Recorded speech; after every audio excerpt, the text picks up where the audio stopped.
पुंडलीक वरदे हरिविठ्ठल श्री ज्ञानदेव तुकाराम गोपाल कृष्ण भगवान की जय। माऊली ज्ञानेश्वर महाराज की जय। जगद्गुरु तुकाराम महाराज की जय।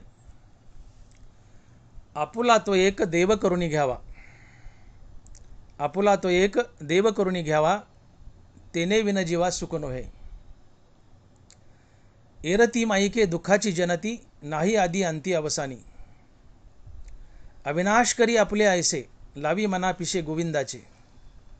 एरती माईके दुःखाची जनती, नाही आदी अंती अवसानी। तुका म्हणे एका मरणेची सरे, तुका म्हणे एका मरणेची सरे, उत्तम चिवरे कीर्ती मागे। एरती माईके दुःखाची जनती, नाही आदी अंती अवसानी। प्रस्तुत कीर्तनरूपी सेवेसाठी निवडलेला अभंग जगद्गुरु श्री संत तुकाराम महाराज यांचा 4 चरणाचा उपदेशपर आणि नामपर प्रकरणातील अभंग आहे। महाराज म्हणतात, आपुला तो एक देव करुणी घ्यावा, तेने विन जीवा सुख नोहे। तुकोबारायांनी अभंगाची सुरुवात आपुला तो एक देव करुणी घ्यावा या चरणाने केली। आपुला तो एक देव, मग हा विश्वाचा एकमात्र देव कोण? तर या विश्वाचा एकमात्र देव जो सगुण आणि निर्गुण दोन्ही रूपाने नटलाय, तो देव आहे सगुण निर्गुण एकू गोविंदुरे। सगुण निर्गुण एकू गोविंदुरे। अगा ये सगुणा निर्गुणा, जगद नित्या जगद जीवना।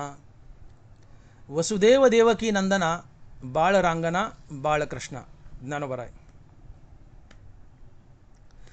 ज्ञानोबराय म्हणतात की या जगाचा सगुण आणि निर्गुण या दोन्ही रूपाने नटलेला एकमात्र देव जर कोण असेल तर तो आहे बाळकृष्ण, अर्थात भगवान श्रीकृष्ण, अर्थातच पांडुरंग परमात्मा। मग या विश्वाचा सगुण आणि निर्गुण रूपाने नटलेला एकमात्र देव जर कोण असेल तर तो आहे भगवान श्रीकृष्ण, अर्थात पांडुरंग परमात्मा। भगवान श्रीकृष्ण अर्थात पांडुरंग परमात्मा। अर्थात पांडुरंग परमात्मा हा विश्वाचा एकमात्र देव आहे। तुकोबारायाची साक्ष देत आहेत। या देवांचाही देव बळीया माझा पंढरीराव। एक गाऊ आम्ही विठोबाचे नाम, आणि कापे काम नाही आता। एकची धरला चित्ती, आम्ही रखमाईचा पती। ज्ञानोबराय लिहित आहेत, चहुवेद जान साही शास्त्र कारण, 18ही पुराणे हरिसी गाती। 4 वेद, 6 शास्त्र, 18 पुराण एकच देव सुचवतात। 18ही पुराणे हरिसी गाती, अर्थात भगवान श्रीकृष्ण, अर्थात पांडुरंग परमात्मा हाच आमचा एकमात्र देव आहे।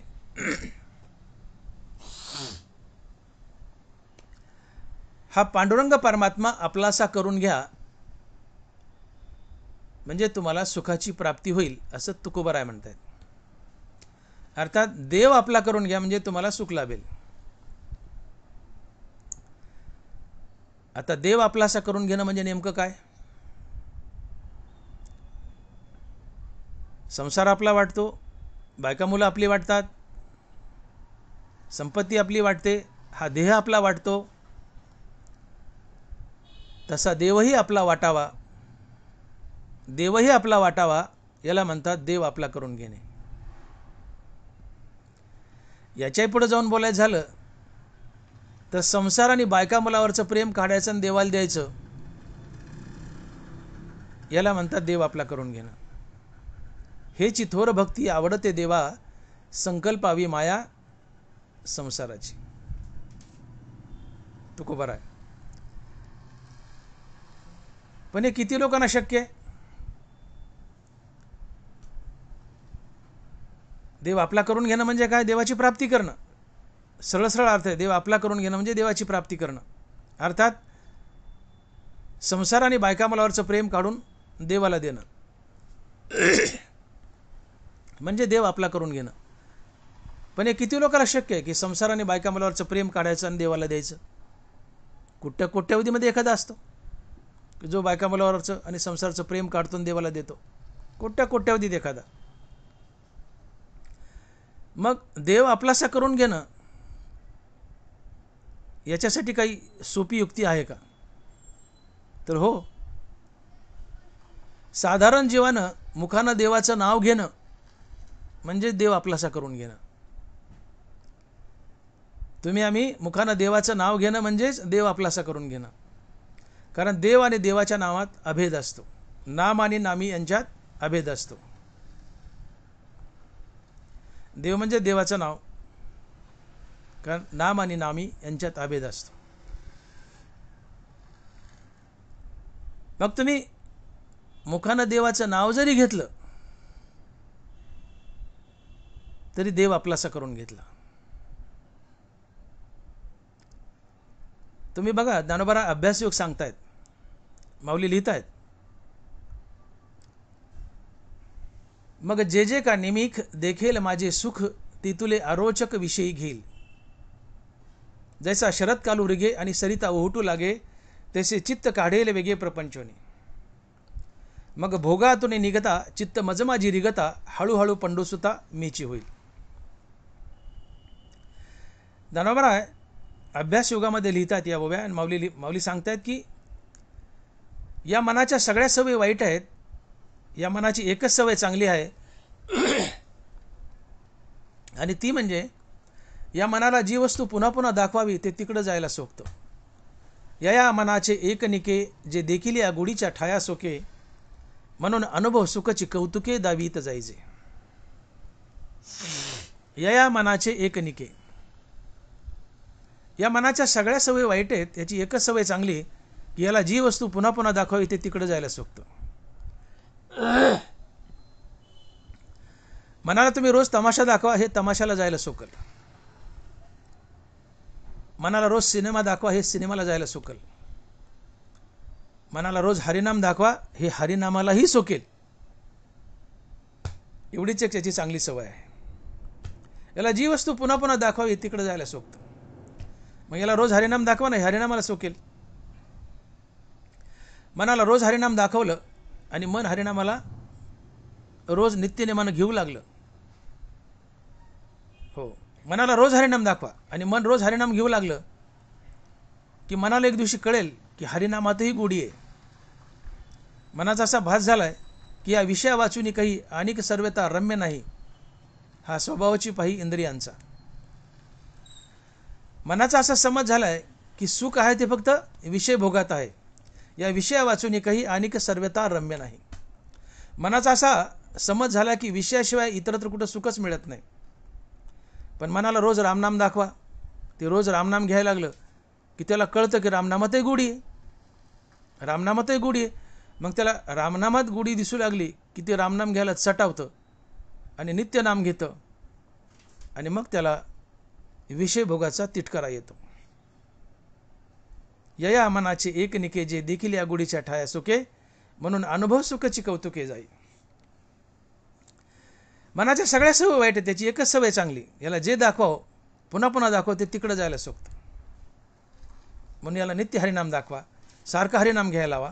हरिनामात एक गोडी आहे हे याला कळालं की याला विषय भोगाचा तिटकारा येतो.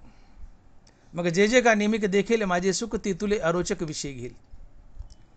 याला हरिनाम घ्यायला हवा, हरिनामातही सुख आहे हे याला कळालं की त्याला विषय भोगाचा तिटकारा येतो. ती तुले अरोचक विषय घेईल. अरोचक म्हणजे तिटकारा येणं. हरिनामातही गोडी आहे हे मनाला कळालं की मन हरिनामाला चटावतं आणि त्याला विषय भोगाचा तिटकारा येतो, आणि विषय भोगाचा तिटकारा येणं हेच वैराग्य असतं. या वैराग्यानं देव भेटतो.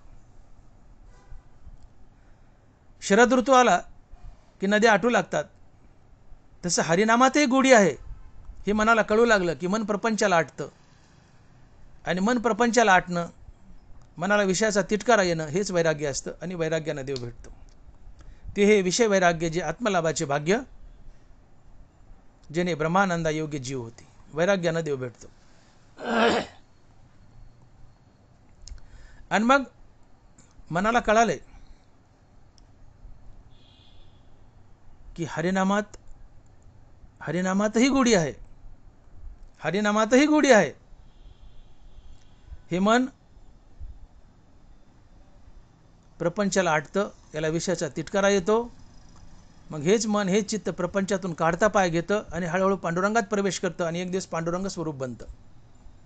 आणि मन पांडुरंग स्वरूप बनणं हाच मोक्ष असतो, किंवा हीच देवाची खरी प्राप्ती असते, किंवा यालाच म्हणायचं आपुला तो एक देव करून घ्यावा. सुरुवातीला काय केले, मनाला उगा थोडं हरिनाम घ्यायला लावले. मग हरिनामात गोडी त्याला कळाली, मग ते हरिनामाला सोकलं. मग त्याला विषयाचा तिटकार आला. आणि ते हळूहळू विषय टाकून, संसार टाकून पांडुरंगात प्रवेश करू लागला आणि पांडुरंग स्वरूप झालं. शेवटी ते मुक्त झालं. पांडुरंग स्वरूप झालं म्हणजे मुक्त झालं. आणि यालाच म्हणायचं आपला तो एक देव करून घ्यावा. देव प्राप्त झाला. पण ही प्रक्रिया पुढची आहे. ही प्रक्रिया जीवनात येईल, पण ही पुढे येईल. त्यासाठी सुरुवातीला रामनाम घोकावं लागेल. आणि म्हणून मी बोललो की साधारण जीवानं सुरुवातीला नुसतं रामनामावर प्रेम केलं, मुखानं रामनाम जपलं तरी पुरे. आणि यालाच म्हणायचं आपला तो एक देव करून घ्यावा. तुकोबाराय बोलतायत की निजल्याने गाता उभा नारायण, बैसून कीर्तन करिता डोले. तुम्ही जर झोपलेत अंथरुणावर आणि पडल्या पडल्या रामकृष्ण हरी म्हणतायत, तर तुमच्या बाजूला नारायण पांडुरंग परमात्मा उभा असतो. आणि आता तुम्ही उठून बसल्याने रामकृष्ण हरी म्हणू लागले, तर तो नारायण पांडुरंग तुमच्या बाजूला नाचत असतो, डोलत असतो. निजल्याने गाथा उभा नारायण, बैसून कीर्तन करिता डोले. इथं काय झाले, तुम्ही पडल्या पडल्या रामकृष्ण हरी म्हणतायत, तर तुमच्या बाजूला पांडुरंग अर्थात नारायण येऊन उभा राहिला. आणि नारायण तुमच्या बाजूला येऊन उभा राहणं म्हणजे तुम्ही देव आपलासा केलाय. नामस्मरणानं देव आपला होतो. कारण नामाजवळ देव उभा असतो. माझी भक्त गाती जिथे नारदा, मी उभा तिथे. देव म्हणतो मी माझ्या नामापाशी सदैव उभा आहे. देवाने अर्जुनाला एक पत्ता सांगितला की अर्जुना, तुला जर कधी वाटलं की देवाला शोधावं, तर मला इतरत्र कुठं शोधू नको. देव पत्ता सांगतायत, मी एक वेळी वैकुंठी नसे, भानुबिंबीही न दिसे, वरी योगी यांची मानसे उमरडून जाय, परी तयापाशी पांडवा मी हरपला गिवंसावा, जेत नाम घोषू बरवा करीती ते माझा. अर्जुना, मी एक वेळेस वैकुंठात नसेल, सूर्याच्या ध्यानात, योग्याच्या ध्यानात नसेल, सूर्याच्या तेजात नसेल, पण तिथं मात्र नक्की असेल की जिथं माझं रामकृष्ण हरी भजन चालू आहे. परी तयापाशी पांडवा मी हरपला गिवंसावा, जेत नाम घोषू बरवा करीती ते माझा. अर्थात जिथं देवाचं रामकृष्ण हरी भजन चालू आहे तिथे देव काठी घेऊन उभा असतो. तात्पर्य देव आपल्या नामापाशी उभा असतो. माझे भक्त गाती जिथे नारदा, मी उभा तिथे. देव आपल्या नामापाशी उभा असतो. तुम्ही देवाचं नाव घेतायत, देव आपल्या नामापाशी उभा आहे, म्हणजे पर्यायाने तुमच्यापाशीच उभा आहे. आणि देव तुमच्यापाशी उभा आहे म्हणजे तुम्ही देव आपला करून घेतला. तुम्ही देव आपलाच करून घेतला ना. देव तुमच्यापाशी उभा आहे म्हणजे. नित्य नेम नामी ते प्राणी दुर्लभ, लक्ष्मी वल्लभ तयाजवळी. दानोबर आहे. तुम्ही नित्य नाम घ्या, या नामापाशी देव उभा आहे म्हणजे तुमच्यापाशी देव उभा आहे. आणि म्हणून मी बोललो की साधारण जीवानं सुरुवातीला देवाच्या नावावर जरी प्रेम केलं तरी देव आपलासा करून घेतला. का तुम्ही नाम घेतायत, त्या नामाजवळ देव उभा आहे, पर्यायाने तुमच्याजवळच देव उभा हे सिद्ध होतं. आणि यालाच म्हणायचं देव आपलासा करून घेतला. पुढे देवाची प्राप्ती होईल तेव्हा होईल. आणि म्हणून तुकोबाराजे बोलतायत की आपला तो एक देव करून घ्यावा, तेने विन जीवा सुख नव्हे. आपला तो एक देव म्हणजेच भगवान श्रीकृष्ण अर्थात पांडुरंग परमात्मा. हा पांडुरंग परमात्मा आपलासा करून घ्या, अर्थात पांडुरंगाचं नित्य नाम घ्या. देवाचं नित्य नाम घेणं म्हणजे देव आपलासा करून घेणं. आता देव आपला करून घेतला म्हणजे काय होईल, तर तुकोबारा म्हणतात तुम्हाला सुखाची प्राप्ती होईल. आपला तो एक देव करून घ्यावा, तेने विन जीवा सुख नव्हे.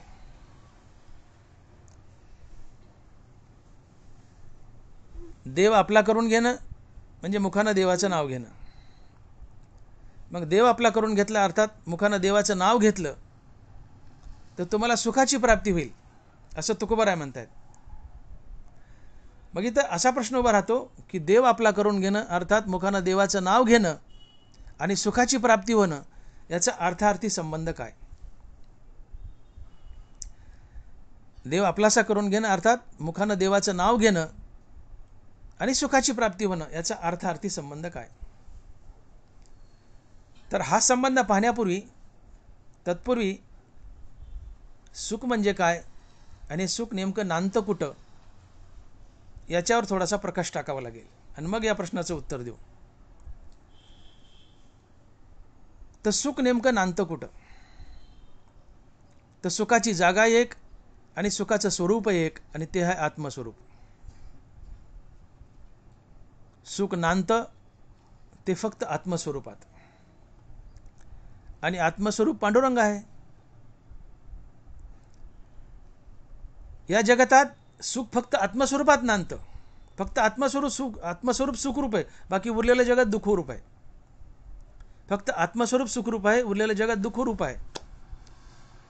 याचा अर्थ सुख नांदतं ते फक्त आत्मस्वरूपात. आत्मस्वरूप पांडुरंग आहे. याचा अर्थ या जगतात फक्त एकटा पांडुरंग सुखरूप आहे, उरलेलं जगत दुःखरूप आहे. आणि म्हणून तुकोबाराय म्हणतात की सुखरूप असा दुजा कोण सांगा माझ्या पांडुरंगासारखा. याचा अर्थ या जगात एकटा पांडुरंग सुखरूप आहे, उरलेलं जगत दुःखरूप आहे. आणि म्हणून तुकोबाराय लिहितात की दुःख बांधवडी आहे हा संसार, सुखाचा विचार नाही कुठे. सगळं जग दुःखमय. या जगात या विश्वात एकटा पांडुरंग सुखरूप आहे. ज्योती आणि प्रकाश जसे एकरूप असतात तसं पांडुरंग आणि सुख एकरूप असतं. सुख नांदतं ते फक्त पांडुरंगाच्या ठिकाणी, इतरत्र कुठेही नाही. आणि म्हणून या विश्वात एकटा पांडुरंग सुखरूप आहे, उरलेलं जगत दुःखरूप आहे. आणि म्हणून महाराज म्हणतात की सुखरूप ऐसा दुजा कोण सांगा माझ्या पांडुरंगासारखा. सुख म्हणजे देव आणि देव म्हणजे सुख. सुख आणि देव वेगळे नसतात. सुख म्हणजे देव आणि देव म्हणजे सुख. एकदा गुरुजींनी शाळेत मुलाला प्रश्न विचारला की म्हणले बाळ उभा राहा. मुलगा उभा राहिला. म्हणले तुला देव पाहिजे का सुख पाहिजे? मुलगा घाबरला. म्हणले सुख म्हणावं तर गुरुजी रागवतील. ते पोरगं भीतभीत म्हणले गुरुजी मला देव पाहिजे. मग गुरुजी म्हणले सुख? पोरगं काही बोलानाच. मग गुरुजी म्हणाले बाळ सुख आणि देव एकच असतो. सुख आणि देव एकच असतो. अर्थात सुख म्हणजेच पांडुरंग आणि पांडुरंग म्हणजे सुख. आणि म्हणून या जगतात पांडुरंग आणि पांडुरंगाचं नाम सुखरूप आहे. या जगतात पांडुरंग आणि पांडुरंगाचं नाव सुखरूप आहे, उरलेलं जगत दुःखरूप आहे. मग आता या सुखाला ज्ञानोबराय सिद्ध म्हणतात. ज्ञानोबराय असा दावा करतात ज्ञानेश्वर की सुख तुम्हाला जन्मताच प्राप्त आहे. ते मनोरथ संगे नव्हे, एरवी सिद्धी गेलीची आहे, हे दोन्हीची उपाय सुखदुःखासी. एरवी गेली सिद्धीची आहे. ज्ञानोबराय सुखाला सिद्ध म्हणतात. जे जन्मता प्राप्त असतं ते सिद्ध असते. जन्मानंतर जे प्राप्त केले जातं ते साध्य असतं. आई सिद्ध आहे, बहीण भाऊ साध्य असतात. आई जन्मताच प्राप्त असते. सुख जन्मताच प्राप्त आहे, म्हणून ज्ञानोबराय सिद्ध म्हणतात. ते मनोरथ संगे नव्हे, एरवी सिद्धी गेलीची आहे. मग सुख जर सिद्ध आहे, जन्मताच प्राप्त आहे, तर त्याची अनुभूती आम्हाला काय येत नाही, त्याचा अनुभव आम्हाला काय येत नाही. सुखासाठी अशी आम्ही वनवन का भटकतोय? सुख सिद्ध आहे, त्याचा अनुभव येत नाही, सुख उपभोगायला मिळत नाही. पहिली गोष्ट सिद्ध आहे हे कशावरून? तर जगतात एकटा पांडुरंग सुखरूप आहे. पांडुरंग जन्मताच आमच्या हृदयात उभा आहे. याचा अर्थ पांडुरंगाच्या रूपानं सुखच आमच्या हृदयात उभं आहे, म्हणून सुख सिद्ध आहे. सुखाला ज्ञानोबाने सिद्ध म्हटले.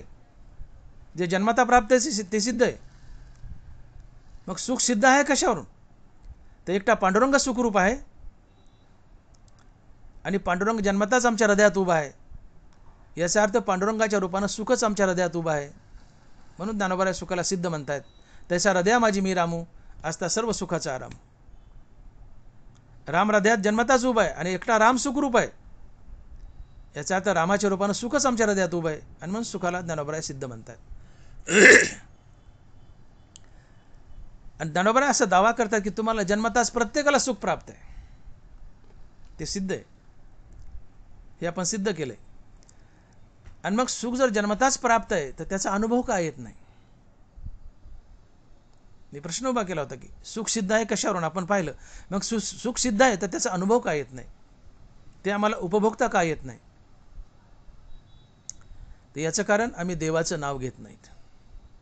आम्ही देव आपलासा करून घेत नाहीत. सुख जन्मताच प्राप्त आहे अर्थात सिद्ध आहे.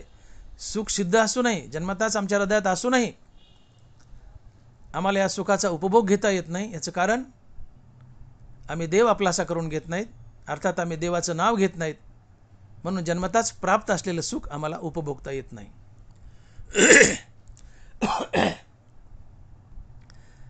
कारण तुम्ही जर देवाचं नाव घेतलं, रामकृष्ण हरी नामाचा जाप केला,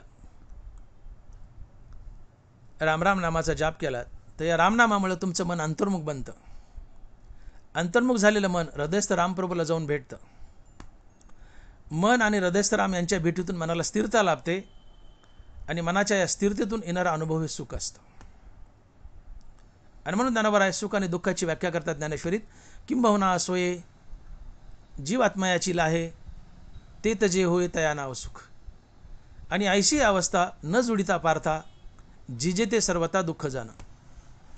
ज्ञानोबाने सुख आणि दुःखाची ज्ञानेश्वरीत केलेली व्याख्या आहे की तुम्ही जर रामनाम घेतलं तर रामनामामुळे तुमचं मन अंतर्मुख होतं.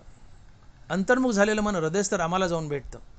मन आणि हृदयस्थ राम यांच्या भेटीतून मनाला स्थिरता लाभते आणि मनाच्या स्थिरतेतून येणारा अनुभव म्हणजे सुख असतं.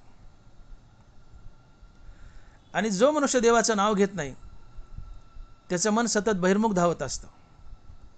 मनात नाना प्रकारच्या इच्छा उठतात आणि या इच्छेच्या मागे मन बहिर्मुख धावतं. मन आणि हृदयस्थ राम यांची ताटातूट होते. या ताटातुटीमुळे मन बेचैन आणि अस्थिर बनतं आणि मनाची बेचैनी अस्थिरता हेच दुःख असतं. आणि म्हणून मनाची स्थिरता हेच सुख, मनाची अस्थिरता हेच दुःख.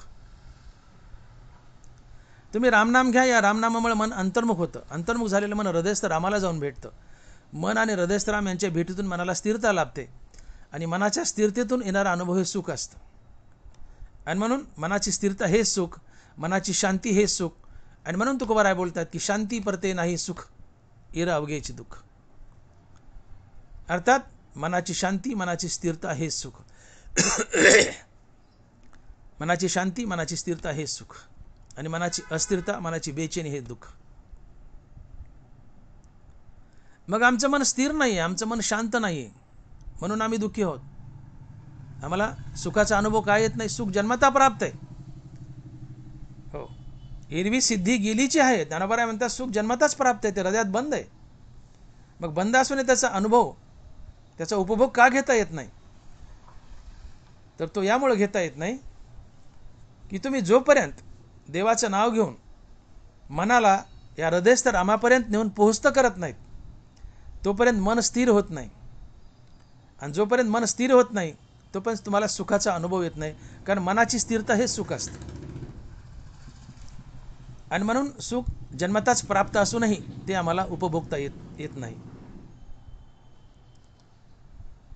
म्हणून तुम्ही देवाचं नित्य नाम घ्या, मनाची अंतर्मुक्ता साधेल,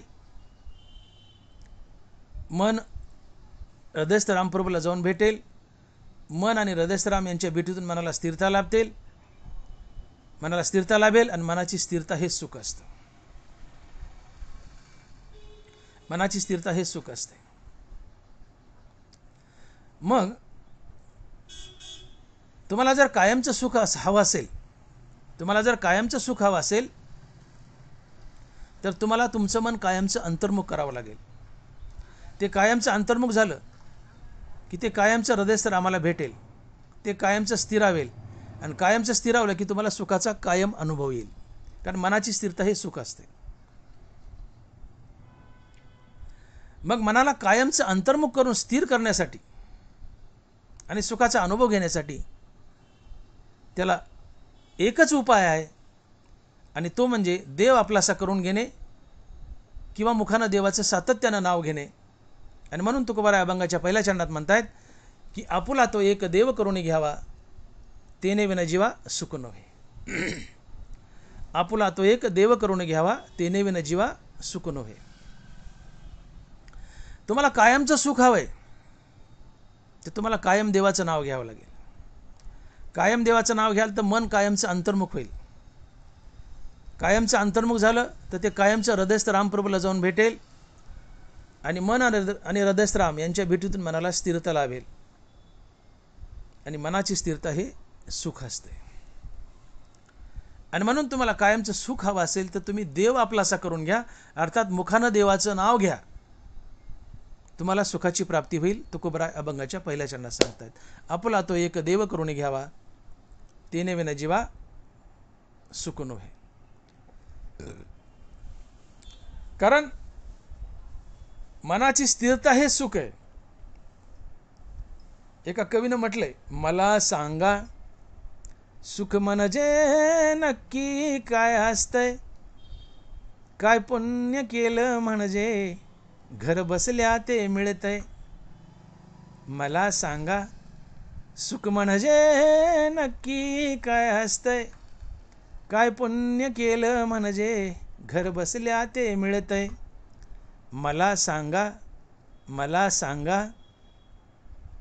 एक कवी जगताला प्रश्न विचारतो की बाबांनो सुख म्हणजे नक्की काय असतं मला कोणी सांगेल का? तर त्या लेखकाला, त्या कवीला, त्या गायकाला कोणी जाऊन सांगा की मनाची स्थिरता हे सुख असते. तुम्ही मुखानं देवाचं नाव घेतलं की मन अंतर्मुख होतं. अंतर्मुख झालेलं मन हृदयस्थ रामप्रभूला जाऊन भेटतं. मन आणि हृदयस्थ राम यांच्या भेटीतून मनाला स्थिरता लाभते आणि मनाच्या स्थिरतेतून येणारा अनुभव हे सुख असतं. हे त्या कवीला जाऊन सांगा, त्या गायकाला सांगा की मनाची स्थिरता हे सुख, मनाची शांती हे सुख.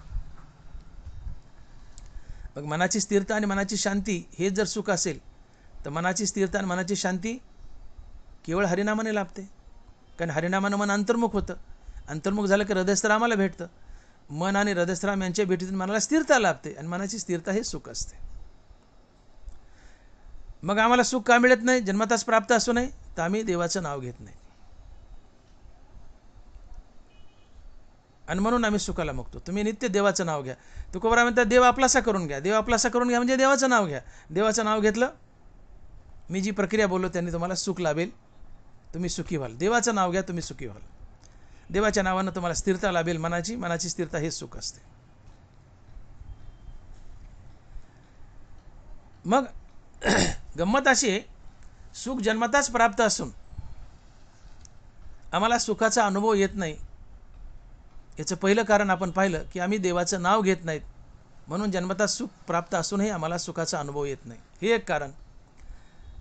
आणि याचं दुसरं एक कारण आहे अजून की सुख जन्मता प्राप्त आहे पण प्राप्त असूनही आम्हाला सुखाचा अनुभव येत नाही. याचं पहिलं कारण आम्ही देवाचं नाव घेत नाहीत. आणि दुसरं एक कारण आहे ते म्हणजे आमच्या मनात उठणाऱ्या नाना प्रकारच्या इच्छा या आमच्या सुखाला आडव्या येतात. नरोबरा लिहितात, ते मनोरथ संगे नव्हे एरवी सिद्धी गेलीची आहे, हे दोन्हीची उपाये सुखदुःखासी. ते म्हणजे सुख, ते मनोरथ संगे नव्हे. इच्छेसोबत सुख नसतं, इच्छेच्या अभावात निरंतर सुख असतं. आमच्या मनात उठणाऱ्या नाना प्रकारच्या इच्छा आमच्या सुखाला आडव्या येतात. त्या कशा येतात? सुख जन्मता प्राप्त आहे म्हणून तुकोबाराने देवाकडे गारानं मांडले काकड्याच्या अभंगात. तुकोबारा देवाला म्हणतात की देवा, तू आमच्या हक्काचा देव, जन्मता आमच्या हृदयात उभा आहे. तुझ्या रूपानं जन्मता सुखही आमच्या हृदयात उभं आहे.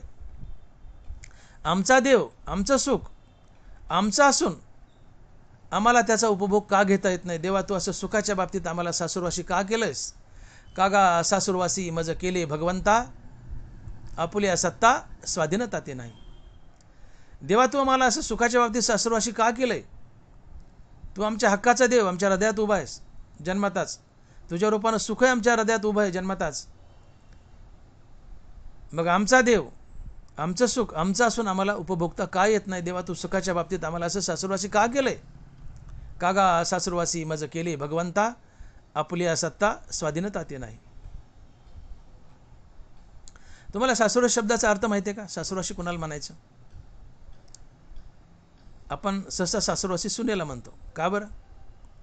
याचं कारण सगळं तिच्या मालकीचं आहे. सुनी उद्याची भावी मालकीण आहे. सध्या मालकीण आहे, पण सुनी उद्याची भावी मालकीण आहे. सगळी जायदाद सुनेच्या मालकीची. सगळी जायदाद सुनेच्या मालकीची असूनही तिला त्या जायदादीचा तिच्या स्वइच्छेने उपभोग घेता येत नाही, म्हणून तिला सासुरवाशी म्हणतात. सगळं आपलंय, आपलं असूनही आपल्याला त्या वस्तूचा आपल्या इच्छेने उपभोग घेता न येणं म्हणजे सासुरवास. सगळी जायदाद सुनेच्या मालकीचे तिची असूनही तिला स्वइच्छेने त्या जायदादीचा उपभोग घेता न येणं. सगळी जायदाद सुनेच्या मालकीचे असूनही तिला स्वइच्छेने त्या जायदादीचा उपभोग घेता न येणं म्हणजे सासुरवास. तुम्हाला एक दृष्टांत सांगतो म्हणजे लक्षात येईल. खेडेगाव एक चौकाचा वाडा होता. चौकामध्ये तुळस होती. एक सासू रामपारा तुळशीला पाणी घालून तुळशीला प्रदक्षिणा घालत होती आणि रामनामाचा जाप चालू होता. बाजूला सून चौकामध्ये भांडे घासत होती. बाजूला सून चौकामध्ये भांडे घासत होती. तेवढ्यात एक भिकारीन दारात आली आणि ती भिकारीन म्हणाली, अहो मालकीनबाई, ताक केलंय का हो? ताक केलं असलं तर वाढा. आता सकाळची वेळ, ताक सकाळी केलं जातं, भाकरी थोड्या उशिरा केल्या जातात. मालकीनबाई, ताक केलं का हो? ताक केलं असलं तर वाढा. आता सुनेला वाटलं सासूचं रामनाम चाललंय, तुळशीच्या प्रदक्षिणा चालल्यात, कशाला अडथळा. सून भांडे घासता घासता उठली आणि दारात गेली आणि म्हणली, भिकारीन मावशी, आज काय ताक केलं नाही, उद्या करणार आहेत, उद्या या, उद्या देऊ. भिकारीन पुढे चालू लागली. पण सून म्हणाली, आज काही ताक केलं नाही. हा शब्द सासूच्या कानावर पडला.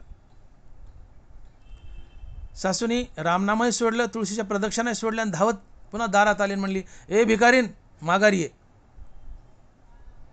भिकारीन माघारी आली. तिला वाटलं काय देती काय की. आली जवळ, म्हणती, का हो मालकीनबाई? तर ती सासू म्हणते, आज ताक केलं नाही. भिकारीन म्हणते, हे सुनानी सांगितलंच होतं ना, तुम्ही काय नवीन सांगता, हे सुनानी सांगितलंच होतं ना, आज ताक केलं नाही. कसा प्रसंग आहे. भिकारीन आली आहे म्हणते, का हो मालकीनबाई? तर ती मालकीन म्हणते, आज ताक केलं नाही. भिकारीन म्हणते, अहो ते सुनानी सांगितलंच होतं ना. तर सासू म्हणते, ती कोण सांगणारी टवळी? ती कोण सांगणारी टवळी? याला सासूची जात म्हणतात. याला सासूची जात म्हणतात. सगळी जायदाद सुनेच्या मालकीची, उद्याची भावी मालकीने सून, सगळं तिच्या मालकीचं असून तिला स्वइच्छेनं त्या जायदादीचा उपभोग घेता न येणं, आज ताक केलं नाही, एवढं सुद्धा सांगण्याचा अधिकार नाही आहे. याला सासुरवास म्हणतात. सगळं आपल्या मालकीचं आहे, आपल्या मालकीचं असूनही त्याचा आपल्याला स्वइच्छेने उपभोग घेता न येणं हा सासुरवास असतो. देवा, तू आमच्या हक्काचा देव, जन्मात आमच्या हृदयात उभा आहे, तुझ्या रूपानं सुख आहे आमच्या हृदयात उभं आहे. आमचा देव, आमचं सुख जन्मात आमच्या हृदयात उभं असून आमचा असून आम्हाला त्याचा उपभोग देवा का घेता येत नाही? तू देवा सुखाच्या बाबतीत आम्हाला असं सासुरवासी का केलंय? का गा सासुरवासी मज केले भगवंता, आपुलिया सत्ता स्वाधीनता ते नाही. देवा, सुख जन्मताच आमच्या हृदयात उभं आहे, ते सिद्ध आहे. मग आमचा असून आम्हाला उपभोगता का येत नाही? आमचा असून आम्हाला उपभोगता का येत नाही? असं सुखाच्या बाबतीत तू आम्हाला सासुरवासी का केलं देवा? तर याचं उत्तर ज्ञानोबा देत आहेत. माऊली म्हणतात की ते मनोरथ संगे नव्हे, एरवी सिद्धी गेलीची आहे, हे दोन्हीची उपाये सुखदुःखासी. इच्छेसोबत सुख नसतं, इच्छेच्या अभावात निरंतर सुख असतं. सुख जन्मता प्राप्त आहे, जन्मता प्राप्त असूनही आम्हाला त्याचा उपभोग घेता येत नाही. का? तर आमची मनोरथ या सुखाला आडवी येतात. ती कशी येतात? की कुठल्याही कारणामुळं, अर्थात तुम्ही रामनाम घेतायत, कुठल्याही कारण असो, विषयभोग असो, रामनाम असो, कुठल्याही कारणामुळे ज्यावेळेस तुमचं मन अंतर्मुख होईल त्यावेळेस ते हृदयस्थ रामप्रभूला जाऊन भेटतं. मन आणि हृदयस्थ राम यांच्या भेटीतून मनाला स्थिरता लाभते. मनाच्या स्थिरतेतून येणारा अनुभव हे सुख असतं. लक्ष देऊन ऐका. कुठल्याही कारणामुळं, मग तो विषयभोग असो किंवा रामनाम असो, कुठल्याही कारणामुळे ज्यावेळेस आपलं मन अंतर्मुख होतं त्यावेळेस ते हृदयस्थ रामप्रभूला जाऊन भेटतं. मन आणि हृदयस्थराम यांच्या भेटीतून मनाला स्थिरता लाभते आणि मनाच्या स्थिरतेतून येणारा अनुभव हे सुख असतं. परंतु मन आणि हृदयस्थराम यांच्या भेटीत आमची मनोरथ अर्थात आमच्या इच्छा अडथळा निर्माण करतात आणि आमच्या मनाला हृदयस्थरामापर्यंत पोहोचू देत नाहीत. आणि आमच्या मनोरथानं आमच्या या इच्छेनं मन आणि हृदयस्थराम यांच्या भेटीत निर्माण केलेला अडथळा आम्हाला आमचं प्राप्त सुख भोगू देत नाही. इच्छेला तळ नसतो. इच्छा अगणित असतात. मनात सारख्या इच्छा अशा उठत असतात. मनात इच्छा उठली की मन इच्छेच्या पाठीमागे धावतं. मन हृदयस्थरामापासून तुटतं. मन आणि हृदयस्थराम यांची ताटातूट होते. या ताटातुटीमुळे मन बेचैन होतं, अस्थिर होतं. मनाची बेचैनी अस्थिरता हेच दुःख असतं. मग आमचं प्राप्त सुख आम्हाला कोणी भोगू दिलं नाही? आमच्या इच्छेनं, आमच्या मनोरथानं. इच्छा मनाला बाहेर घेऊन पळतात, हृदयस्थरामापासून तोडतात, बाहेर घेऊन पळतात. आणि मन हृदयस्थरामापासून तुटलं की ते तडपतं, बेचैन, अस्थिर बनतं. ही बेचैनी, अस्थिरता, तडप हे दुःख असतं. आणि म्हणून जन्मताच प्राप्त असलेलं सुख आम्हाला उपभोगता येत नाही. कारण मन आणि हृदयस्थराम यांच्या भेटीत आमची मनोरथ अडथळा निर्माण करतात. इच्छा मनाला बाहेर घेऊन पळतात, हृदयस्थरामापासून तोडतात. आणि हृदयस्थरामापासून मन तुटलं की ते तडपतं, बेचैन, अस्थिर बनतं. ही बेचैनी, तडप, अस्थिरता हे दुःख असतं. म्हणून दानाबारा म्हणतात की ते मनोरथ संगे नव्हे, एरवी सिद्धी गेलीची आहे. इच्छा मारा सुख जन्मताच प्राप्त आहे. दानाबारा म्हणतात इच्छेसोबत सुख नसतं. इच्छेसोबत सुख नसतं. इच्छेच्या अभावात निरंतर सुख असतं. तुम्ही इच्छा मारा, तुम्हाला जन्मताच सुख प्राप्त आहे. इच्छा मारा. मग इच्छा कशा मारायच्या? तर रामनामानं मारायच्या. नामे होई जे विरक्त, नामे निर्मळ होय चित्त, नामे साधे गुणातीत, नामे निर्मुक्त भवपाश. नाथ महाराज, नामे होई जे विरक्त. रामनामानं इच्छा मारतात. तुम्ही निरंतर रामनाम घ्या, इच्छा मारतात, मनुष्य निरीच्छ होतो. रामनामानं मनुष्य निरीच्छ होतो. नामे होई जे विरक्त. रामनामानं इच्छा मारतात, मनुष्य निरीच्छ होतो. मग रामनामानं इच्छा मेल्या, इच्छाच मेल्या, तर मग मनाला बहिर्मुख घेऊन जाण्यासाठी तिथं इच्छा नसल्यावर मन बहिर्मुख जाईल कशाला? एक तर तुम्ही रामनाम घेताय, रामनामामुळे इच्छा मेल्या, इच्छा मेल्यामुळे मन इच्छेच्या मागे धावत नाही, तर इच्छाच नाहीत ना. पहिली गोष्ट तुम्ही रामनाम घेता, रामनामाने इच्छा मारल्या, इच्छा नाहीत म्हणून मन बहिर्मुख धावत नाही इच्छेच्या मागं. आणि दुसरी गोष्ट तुम्ही रामनाम घेतायत, मग रामनामामुळं मन अंतर्मुख होतं, ते हृदयस्थरामाला जाऊन भेटतं. मन आणि हृदयस्थराम यांच्या भेटीतून मनाला स्थिरता लाभते. मनाची स्थिरता हे सुख असतं. दोन फायदे झाले, एका दगडात दोन पक्षी मारले. रामनाम घेतल्यामुळे इच्छा मेल्या, इच्छा मेल्या, आता मन इच्छेच्या मागं धावत नाही, कारण इच्छा मेल्या. मन इच्छेच्या मागं धावत नाही. हां, जो अडथळा आला मन आणि रामनामाला एकत्र येण्याला या इच्छेमुळे, ते इच्छा मेल्या, आता इच्छा नाही आहेत, मन इच्छेच्या मागं धावत नाही, कारण इच्छा नाही आहेत. एक गोष्ट. आणि दुसरी गोष्ट, मन रामनाम घेत आहे, रामनामामुळे मन अंतर्मुख झाले, ते हृदयस्थरामाला भेटले. मन आणि हृदयस्थराम यांच्या भेटीतून मनाला स्थिरता लाभली. मनाची स्थिरता हे सुख असतं. आणि म्हणून रामनाम घ्या, इच्छा मरतील आणि निरंतर तुम्हाला सुखाची प्राप्ती होईल. तुम्हाला तुमचं जन्मताच प्राप्त असलेलं सुख भोगता येत नाही, भोगता येईल. जन्मताच प्राप्त असलेलं सुख भोगता येईल.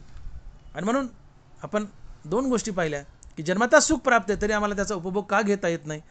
एक तर आम्ही निरंतर रामनाम घेत नाहीत आणि इच्छा या सुखाला आडव्या येतात. कशा येतात आपण पाहिलं.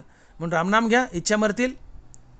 आणि दुसरी गोष्ट, रामनामानं अंतर्मुक्ता साधेल, मन हृदयस्थरामाला भेटेल, या भेटीतून मनाला स्थिरता लाभेल. मनाची स्थिरता हे सुख असतं. तुमचं जन्मताच प्राप्त सुख तुम्हाला लाभेल. आणि म्हणून तुकोबारा अभंगाच्या पहिल्या चरणात बोलतायत की आपुला तो एक देव करून घ्यावा, ते नेविन जीवा सुख नव्हे. तुम्ही देव आपला करून घ्या, अर्थात देवाचं नाव घ्या, तुम्हाला सुख लाभेल. आणि म्हणून देवाचं नामस्मरण करा, तुम्हाला सुख लाभेल. योग वासिष्ठात असं म्हटलंय की नाना प्रकारच्या इच्छा घेऊन जगणं हा एक नरकच असतो आणि इच्छारहित जगणं ही एक मुक्ती असते. इच्छा त्याग आमच्या हातात, इच्छापूर्ती आमच्या हातात नाही, इच्छेचा त्याग मात्र आमच्या हातात आहे. इच्छापूर्ती आमच्या हातात नाही, इच्छेचा त्याग आमच्या हातात आहे. इच्छा मारा, सुखी व्हाल. कारण नाना प्रकारच्या इच्छा घेऊन जगणं हा एक नरक आहे आणि इच्छारहित जगणं हा एक प्रकारचा मोक्षच आहे. इच्छा मारा, सुखी व्हाल. आम्हाला सुख आवडतं पण सुखाचं साधन आवडत नाही. आम्हाला दुःख आवडत नाही पण दुःखाचं कारण आमच्याकडून सुटत नाही. माझं वाक्य नीट आहे का? आम्हाला सुख आवडतं पण सुखाचं साधन आमच्याकडून घडत नाही. सुखाचं साधन आहे रामनाम. आम्हाला दुःख आवडत नाही पण दुःखाचं कारण आमच्याच्यानं सुटत नाही. दुःखाचं कारण आहे इच्छा. मोठी नदी तरून जायचंय, साधन असते नाव. सुख हवंय, साधन आहे हरिनाम. मोठी नदी तरून जायचंय, साधन नाव. सुख हवंय, साधन आहे नाम. हरिनाम घ्या, सुखी व्हाल. गोदाडं शिवणाऱ्या म्हातारीची सुई चौकात हरपते ती वस्त्रीवर शोधते. गोदाडं शिवणाऱ्या म्हातारीची सुई हरपली चौकात, शोधते वस्त्रीवर. म्हातारी जागा चुकली. सुख हरिनामानं मिळतं, आम्ही शोधतो विषयात. म्हातारीसारखं आम्ही जागा चुकतो. विषयी सुख आहे हे बोलण्याचे सारिके नव्हे, तरी विद्युत स्फुरणे कानप आहे जगा माझी. विषयात सुख नसतंच. या जगतात या विश्वात सुख मिळतं ते फक्त हरिनामानं, इतर कशाने नाही. कारण हरिनामानं मन अंतर्मुख होतं. अंतर्मुख झालेलं मन हृदयस्तर आम्हाला भेटतं. मन आणि हृदयस्थराम यांच्या भेटीतून मनाला स्थिरता लाभते. मनाची स्थिरता, मनाची शांती हे सुख असतं. सुख हवंय, देव आपलासा करून घ्या. अर्थात देवाचं नाव मुखानं घ्या, सुख लाभेल. म्हणून आपला तो एक देव करून घ्यावा, ते नेविन जीवा सुख नव्हे. सुख हे आमचं मूळ स्वरूप आहे. म्हणून सुख प्रत्येकाला आवडतं. सुख आवडत नाही असं जगात माणूसच नाही. सुख प्रत्येकाला आवडतं. का? सुख हे आमचं मूळ स्वरूप आहे. आणि मूळ स्वरूपाकडे प्रत्येक जीवाची सहजच ओढ असते. जशी नदीची आपल्या मूळ स्वरूप असलेल्या समुद्राकडे ओढ असते. नदीची आपल्या मूळ स्वरूप असलेल्या समुद्राकडे ओढ असते, तशी माणसाची आपल्या मूळ स्वरूपाकडे ओढ असते. आणि माणसाचं मूळ स्वरूप आहे सुख. कारण मनुष्य परमात्म्याचा अंश आहे. परमात्मा सुखरूप आहे, पर्यायाने मनुष्य सुखरूप आहे. आणि म्हणून सुख हे आपलं मूळ स्वरूप आहे. म्हणून प्रत्येकाला सुख आवडतं. सुख हे आपलं मूळ स्वरूप आहे, दुःख ही विकृती आहे. सुख प्रत्येकाला आवडतं. का? सुख हे आमचं मूळ स्वरूप आहे. आणि आपल्या मूळ स्वरूपाकडे प्रत्येकाची ओढ असते. आम्ही परमात्म्याचे अंश आहोत. परमात्मा सुखरूप आहे, पर्यायाने आम्ही सुखरूप आहोत. आणि म्हणून आम्हाला सुख आवडतं. सुख हे आमचं मूळ स्वरूप आहे.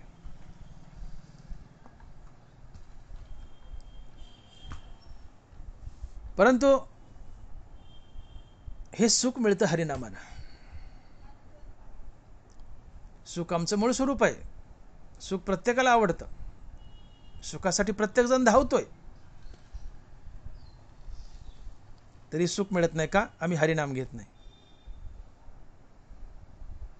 आम्ही हरिनाम घेत नाही म्हणून आम्हाला सुख मिळत नाही. सर्व सुखाच्या आशेत आमचा जन्म जातो, तरी आम्हाला सुख मिळत नाही. पोरगा नीट बोललं नाही, वाटतं सून नीट बोलेल. सून नीट बोलली नाही, वाटतं नातू तरी नीट बोलेल. नातूही नीट बोलत नाही. सर्व सुखाची आशा जन्म गेला, सुख मिळत नाही. का? आम्ही हरिनाम घेत नाहीत. त्या गाढवाच्या तोंडापुढे घासाची पेंडी बांधलेली असते. 2 फुटावर बांधलेली असते पुढे. त्या गाढवाला वाटतं मला आता खायला मिळेल, मग खायला मिळेल. त्या आशेने ते गाढव वजं वाहत असतं. असं जीभ लांब लांब बेजार असतं, पण त्याच्या जिभेला काही ती पेंडी येत नाही घासाची. पण त्याला वाटतं मला खायला मिळेल.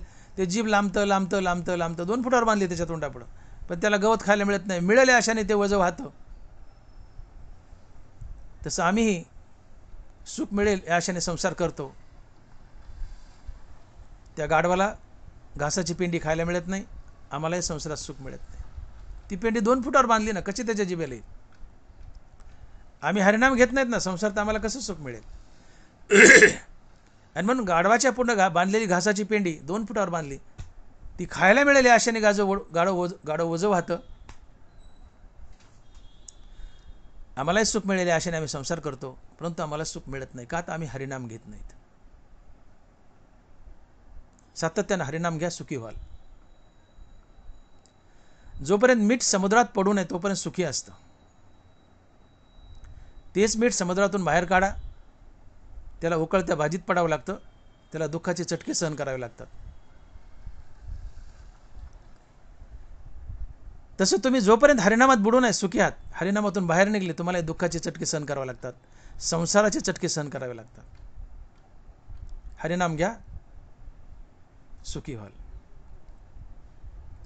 आणि म्हणून जो मनुष्य भगवंताला साक्षी ठेवून संसार करतो तो सुखी असतो. जो भगवंताला विन्मुख होऊन संसार करतो तो दुःखी असतो.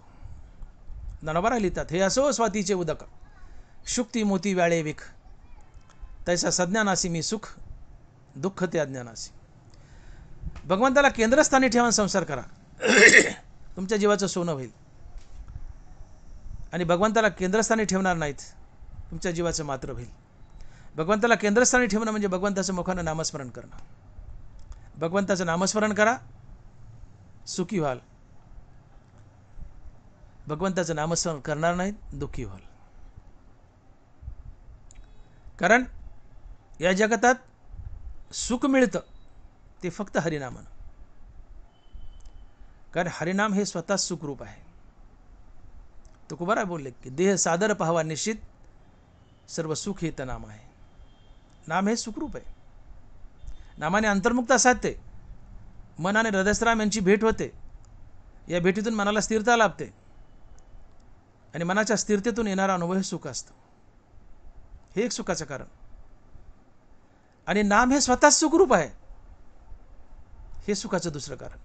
देह सादर पाहावा निश्चित, सर्व सुख येत नाम आहे.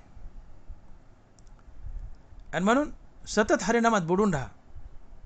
भगवंताला केंद्रस्थानी ठेवून संसार करा, तुमच्या जीवाचं सोनं होईल, तुम्हाला सुख लाभेल. आणि भगवंताकडे विन्मुख व्हाल, अर्थात मुखानं देवाचं नाव घेणार नाहीत, तर तुमच्या वाट्याला दुःखच येईल, तुम्ही दुःखी व्हाल. सूर्य उगवलाय, सूर्यापासून सूर्याचं किरण निघतं. त्या सूर्यकिरणाचं एक टोक सूर्याजवळ असतं आणि दुसरं टोक आमच्या अंगावर पडतं. आम्हाला त्याचा स्पर्श होतो आणि सभोवताली प्रकाशही पडतो. तसं संसार करताना आपल्या चित्ताचं एक टोक संसारात ठेवा आणि दुसरं टोक हरिनामात ठेवा, तुमच्या सभोवताली सुखाचा प्रकाश पडेल. सूर्य मावळला, सभोवताली अंधार पडतो. चित्त हरिनामातून मावळलं, अर्थात हरिनाम घेण्याचं बंद केलं, सभोवताली दुःखाचा अंधार पडतो. सभोवताली दुःखाचा अंधार पडतो. हरिनाम घ्या, सुखी व्हाल. सणावाराला माता मावल्या पैठणी साडी घेतात, त्यामध्ये एक ब्लाऊज पीस असतो. त्या पैठणीतून जर ब्लाऊज पीस कापून बाहेर काढला आणि तो डायरेक्ट शिवला तर तो ब्लाऊज अंगाला टोचतो. कारण तो थोडा रफ असतो, खरबरीत, आणि त्याला जरी असते, ती अंगाला टोचते जरी. पण माता मावल्या मोठ्या हुशार असतात. त्या ब्लाऊजला कॉटनचं अस्तर लावतात आणि कॉटनचं अस्तर लावल्यामुळं आता तो ब्लाऊज अंगाला टोचत नाही. तसं तुम्ही तुमच्या संसाराला हरिनामाचं अस्तर लावा, संसार तुम्हाला टोचणार नाही. संसाराला हरिनामाचं अस्तर लावा, संसार आम्हाला टोचणार नाही, उलट सुख देईल. हरिनाम घ्या, सुखी व्हाल. आपला तो एक देव करून घ्यावा, ते नेविन जीवा सुख नव्हे. देव आपला करून घ्या, देवाचं नाव मुखानं घ्या, सुखी व्हाल. सूर्य उगवलाय आणि प्रकाश पडला नाही असं कधीच होत नाही. तसं हरिनाम घेतलंय आणि सुख मिळालं नाही असंही कधीच होत नाही. कारण हरिनाम हे मूळतः सुखरूप आहे. तुकोबाराय बोलले, देह सादर पाहावा निश्चित, देह सादर पाहावा निश्चित, सर्व सुख येतं नाम आहे. भंडाऱ्या डोंगरावर फाटक्या कपड्यात भंडाऱ्या डोंगरावर फाटक्या कपड्यात अफाट सुखात जगणारे तुकोबाराय आपल्या सुखाचं कारण सांगतायत. महाराज म्हणतायत, आम्ही तेने सुखी, आम्ही तेने सुखी, मना विठ्ठल विठ्ठल मुखी. तुकोबाराय म्हणतायत, माझ्या सुखाचं एकमात्र कारण जर काय असेल तर ते आहे मना विठ्ठल विठ्ठल मुखी. अर्थात मी सातत्यानं मुखानं विठ्ठल नाम घेतो म्हणून सुखी आहे.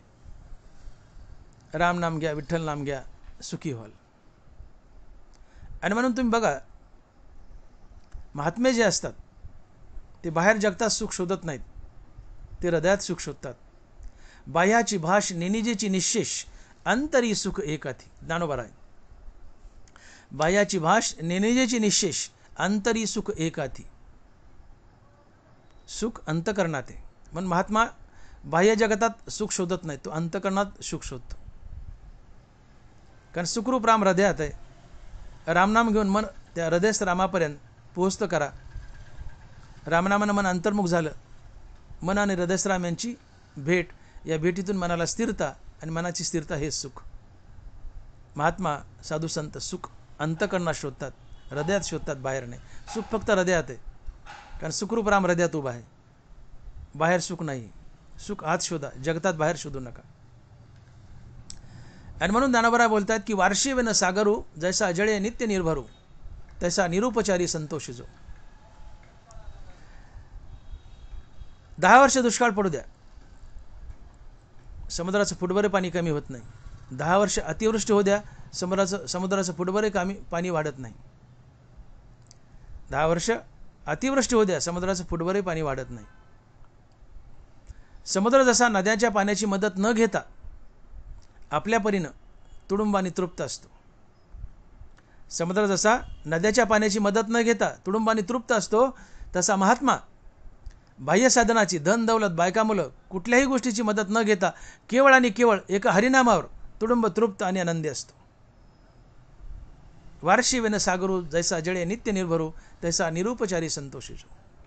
अंतरी सुख एकाथी. महात्मे अंतकरणात सुख शोधतात, जगतात सुख शोधत नाही. कारण जगतात सुख नसतंच. म्हणून सुख अंतकरणात शोधा. विषयात सुख नसतं, जगात सुख नसतं. सुख आहे ते फक्त अंतकरणात. आम्ही विषयात सुख शोधतो. ज्ञानोबा बोलले, विषयी सुख आहे हे बोलण्याची सारिके नव्हे, तरी विद्युत स्फुरणे कान पाहे जगा माझी. विषयात सुख आहे हे बोलण्यासारखंच नाही म्हणले. मग विषयात सुख नसताना विषयात सुख असल्यासारखं का वाटतं? तर याचं कारण, जो विषय, तो प्राप्त विषय, विषय प्राप्त होणं, जो विषय इच्छिला आहे आम्ही, तो विषय प्राप्त होणं आणि मनाची अंतर्मुक्ता साधणं, या दोन्ही गोष्टी एकदाच घडतात. आणि त्यामुळे मन अंतर्मुख होतं, ते हृदयस्थ रामाला जाऊन भेटतं. मन आणि हृदयस्थ राम यांची भेट होते, आणि या भेटीतून मनाला स्थिरता लाभते, आणि मनाच्या या स्थिरतेतून येणारा अनुभव सुख असतं. सुख मिळालंय मन अंतर्मुख झाल्यामुळं, पण आम्हाला वाटतं की विषय सुख देतात. असं नाही आहे. इच्छित विषय प्राप्त होणं आणि मनाची अंतर्मुक्ता साधणं, या दोन्ही गोष्टी एकदाच घडतात. मग आता मन अंतर्मुख झालं, इच्छित विषय प्राप्त होणं आणि मनाची अंतर्मुक्ता साधणं, या दोन्ही गोष्टी एकदाच घडतात. मन अंतर्मुख झालं, हृदयस्थ रामाला भेटलं. मन आणि हृदयस्थ राम यांच्या भेटीतून मनाला स्थिरता लाभली. मनाची स्थिरता हे सुख असतं. सुख मिळालं मन अंतर्मुख झाल्यामुळं, हृदयस्थ रामाला भेटल्यामुळं, स्थिरावल्यामुळं. पण आम्हाला वाटतं इच्छित विषयानं सुख दिलं. तसं नाही आहे. इच्छित विषय प्राप्त होणं आणि मनाची अंतर्मुक्ता साधणं, या दोन्ही गोष्टी एकदाच घडतात. मन हृदयस्थ रामाला जाऊन भेटलं, मन आणि हृदयस्थ राम यांच्या भेटीतून मनाला स्थिरता लाभली. मनाची स्थिरता हेच सुख, हे एक कारण सुखाचं. आणि सुखाचं दुसरं कारण, अंतर्मुख झालेलं मन हृदयस्थ रामाला भेटलंय, आणि हृदयस्थ राम हा सुखरूप आहे. मन या हृदयस्थ रामापासून सुखाचा ठेवा वाहून आणतं आणि विषयात मांडतं, आणि विषयाला गोडी आणतं. विषय हे मूळचे सुखरूप नसतात. आपण सणावाराला नाना प्रकारचे पदार्थ करतो. बुंदी केली, करंज्या केल्या, ते मूळचे गोड असतात का? नाही. त्यात घातलेल्या साखरेमुळे त्याला गोडी येते. नाथ महाराज बोलले, नाना पक्वान न परवडी. दिवाळीच्या सणाचे पदार्थ मूळतः स्वतः गोड नसतात, त्यात घातलेल्या साखरेमुळे त्याला गोडी येते. तसं विषय मूळचे गोड नसतात. अंतर्मुख झालेल्या मनाने सुखरूप हृदयस्थ रामापासून सुखाचा ठेवा वाहून आणलेला असतो, विषयात मांडलेला असतो, आणि विषयाला गोडी आणलेली असते.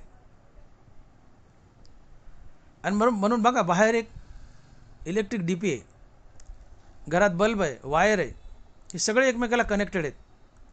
पण बोर्डावरचं फ्यूज काढून घेतलं. डीपीत करंट आहे, बल्ब चांगला आहे, पण बोर्डावरचं किटकॅट काढले, फ्यूज काढले, बल्ब लागत नाही. ते फ्यूज टाका, बल्ब लागतो. तसं हृदयस्थ राम ही सुखाची डीपी आहे, आणि मन हे फ्यूज आहे. मन रामनामानं किंवा विषय भोगताना अंतर्मुख झालं की हृदयस्थरामाला भेटतं. या हृदयस्थरामापासून सुखाचा ठेवा वाहून आणतं विषयात मांडतं आणि विषयाला गोडी येते.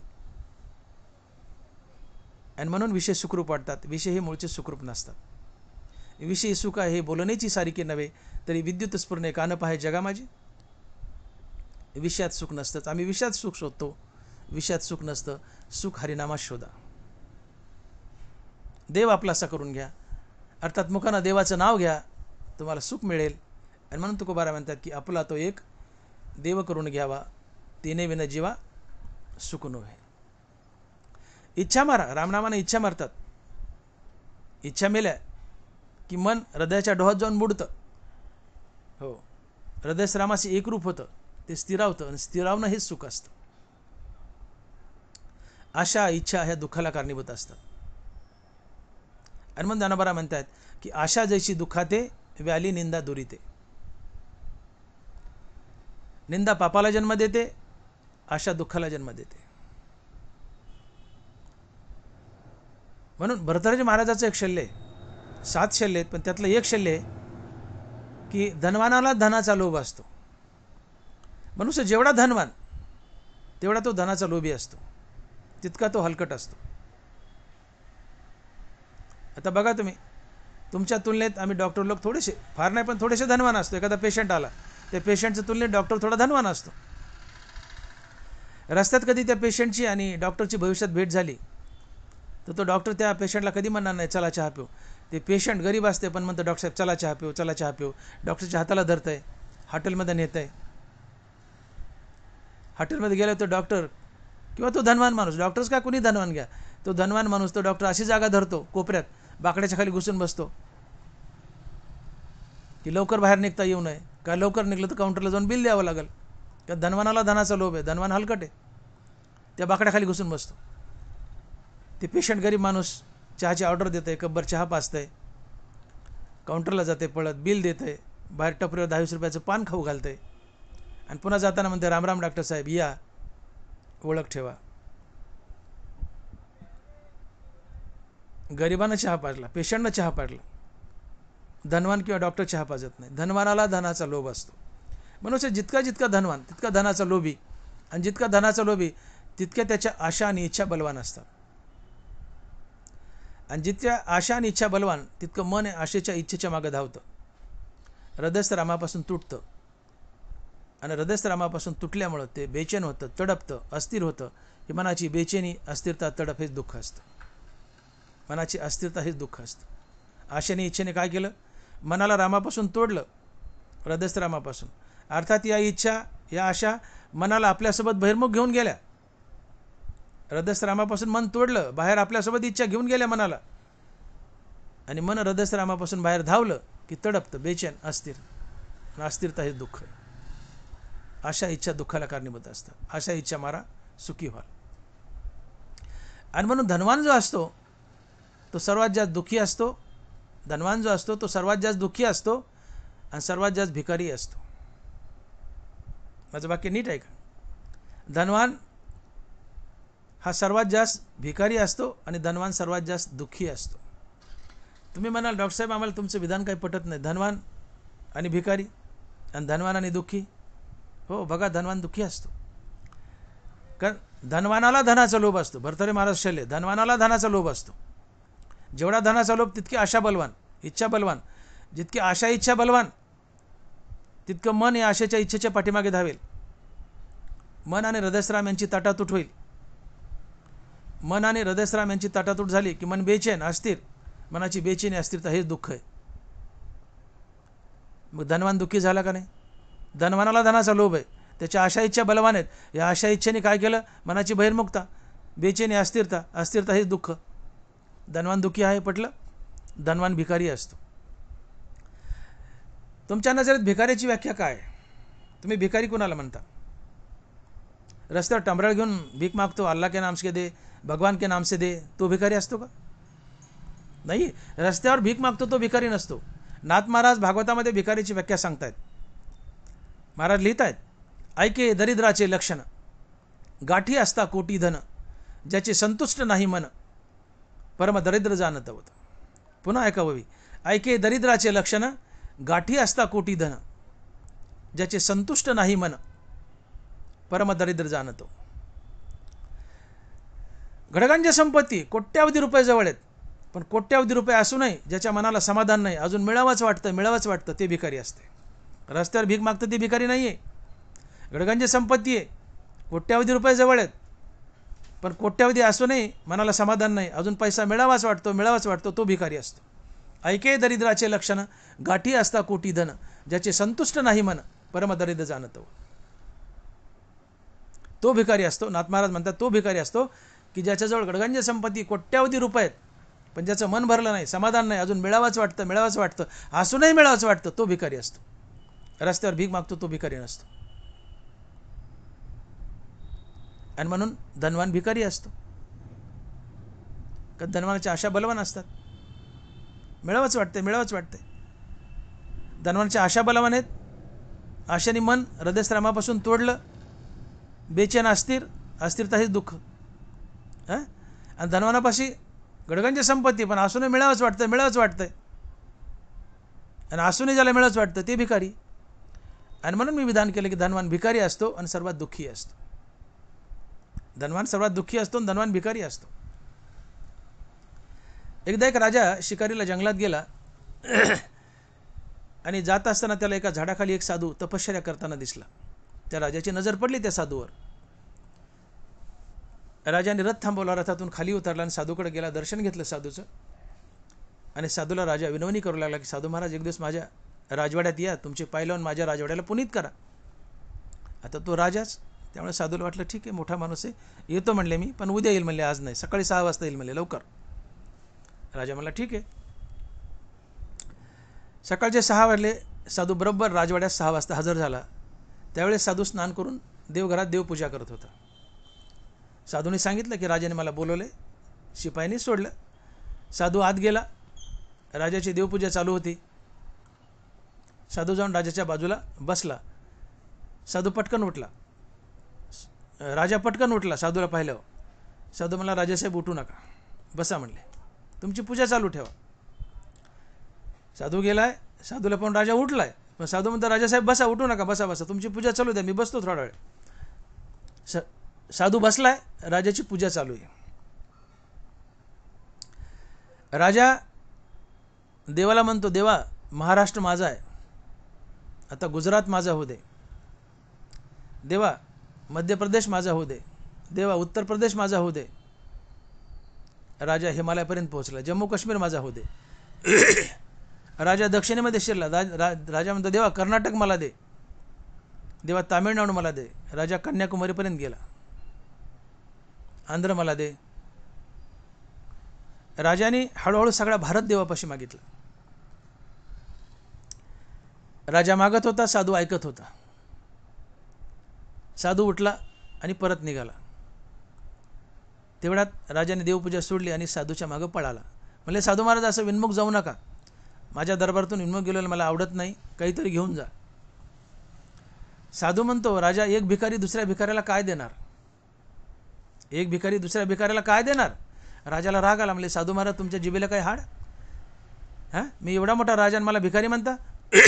राजा म्हणतो, हो राजासाहेब, तुम्ही भिकारी आहेत. राजा, तू भिकारी आहेस? साधू म्हणतो, राजा, तू भिकारी आहेस?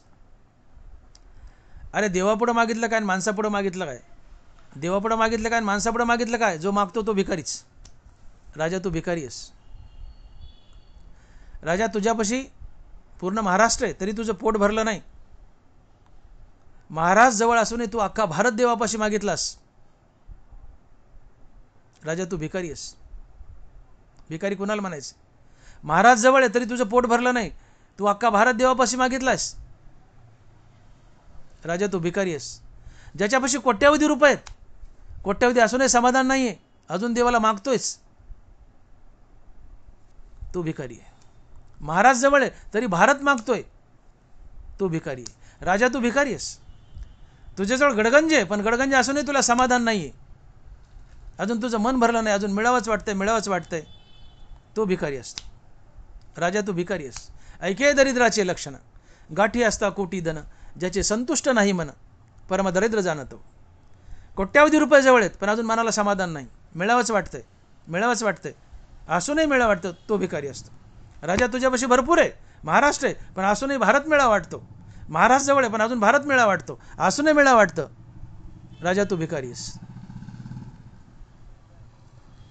आणि म्हणून गडगंज संपत्ती असूनही ज्याचं पोट भरलं नाही, मिळावंच वाटतं, तो भिकारी असतो. तसं धनवान भिकारी असतो आणि दुःखी असतो. का? धनवानाला धनाचा लोभ असतो, धनवानाच्या आशा बलवान असतात आणि आशा दुःखाला जन्म देतात. आशा जैशी दुःखाते व्याली निंदा दुरीते. आशा तुमच्या मनाला बाहेर घेऊन जातात, हृदयस्थ रामाची ताटातूट करतात. या ताटातुटीमुळे मन तडपतं, बेचैन अस्थिर होतं. मनाची बेचैनी अस्थिरता हे दुःख असते. आणि श्रीमंताजवळ गडगंज आहे पण असूनही मिळावं वाटतं, त्याच्या आशा बलवान असतात, असूनही मिळावं वाटतं. आणि ज्याच्याजवळ असूनही मिळावं वाटतं तो भिकारी असतो. आणि म्हणून धनवान हा सर्वात दुःखी असतो आणि भिकारी असतो. इच्छा, आशा. आशा एक वस्तू अशी आहे की आशा इच्छित वस्तू मिळेपर्यंत तुम्हाला दुःखी करते आणि मिळालेल्या वस्तूचाही उपभोग घेऊ देत नाही. आशा इच्छित वस्तू मिळेपर्यंत दुःखी करते आणि मिळालेल्या वस्तूचाही उपभोग घेऊ देत नाही. एकदा एक लग्नाची बैठक बसली आणि बोलाचाली सुरू झाली. मुलीचा बाप म्हणतो मुलाच्या बापाला मागा हुंडा. मुलाचा बाप म्हणतो 2 लाख द्या. मुलीचा बाप मला दिले. त्यांनी तोंडातून शब्द काढा आणि यांनी झेलला, कुत्र्याने टोकडा झेलल्यासारखं. त्यांनी तोंडातून शब्द काढा 2 लाख द्या, यांनी झेलला, दिले. हे चपापलं. मुलाचा बाप अरे रे रे म्हणजे मागण्यात चुकलं आपलं काहीतरी. 2 लाखाच्या जे 4 लाख म्हणलं असतं तरी यांनी दिले असते. हे चपापलं. पण आता 2 लाख मागितले यांनी दिले म्हटला, झालं ना, सुपारी फुटली, आता काय बोलता येणार. पण हे चपापलं. अरे 4 लाख म्हणलं असतं तर, 4 लाख म्हणलं असतं, त्यांनी 4 लाख दिले असते. 4 लाख म्हणलं असतं तर. बसले जेवायला. बाईनी पुरणपोळी वाढली, गुळणी वाढलं. बाई गुळणी वाढते वरून म्हणते मामा भजे देऊ का, पापड देऊ का, कुरडाई देऊ का. पण याचा मनात रट्टा चालला होता. 4 लाख म्हणलं असतं तर, 4 लाख म्हणलं असतं तर. बाई म्हणते मामा गुळणी वाढू का, आणि हा म्हणतो 4 लाख म्हणलं असतं तर. ते म्हणते मामा काय म्हणतात तसं. ते म्हणते बाई तुला नाही कळायचं, तुला नाही कळायचं, जा तू. 4 लाख म्हणलं असतं तर, 4 लाख म्हणलं असतं तर. याला नातरुंड झाले तरी हा घोकीत होता. 4 लाख म्हणलं असतं तर, 4 लाख म्हणलं असतं तर. अर्थात आधी 2 लाख मिळतात का नाही हीच भीती होती. 2 लाख मिळतात का नाही हे दुःख होतं. पण 2 लाख मिळाले. त्या 4 लाखांना मिळालेल्या 2 लाखाचे आनंद उपभोग दिला नाही. आणि म्हणून मी बोललो की आशा इच्छित वस्तू मिळेपर्यंत माणसाला दुःखी करते आणि इच्छित वस्तू मिळाल्यावरही तिचा उपभोग घेऊ देत नाही. आशा इच्छा मारा सुखी व्हाल. मनुष्य आमदार झालाय, आधी काय दुःख असते, मी आमदार होतो का नाही हे दुःख असते. पण आता सुदैवाने आमदार झाला, परंतु मंत्रिपद मिळालं नाही. मंत्रिपद मिळालं नाही या दुःखानं आमदार झाला हाही आनंद त्याला उपभोगू दिला नाही. बरं एखाद्या वेळेस त्याला मंत्रिपदही मिळालं, पण असं खातं मिळालं की ज्यात काही खाता येत नाही. मंत्रिपद मिळालं पण असं खातं मिळालं की ज्यात काही खाता येत नाही. मंत्री झाला हा आनंद आहे, पण काही खाता येत नाही हे दुःख आहे. अशा इच्छित वस्तू मिळेपर्यंत दुःखी करते, मिळालेल्या वस्तूचा उपभोग घेऊ देत नाही. आधी दुःख असतं मुलगा 12वीला पास होतो का नाही, पास झालाय, 50% मार्क पडले, कुठंच नंबर लागला नाही, कुठंच नंबर लागला नाही. या दुःखानं पास झाला याचा आनंद उपभोगू दिला नाही.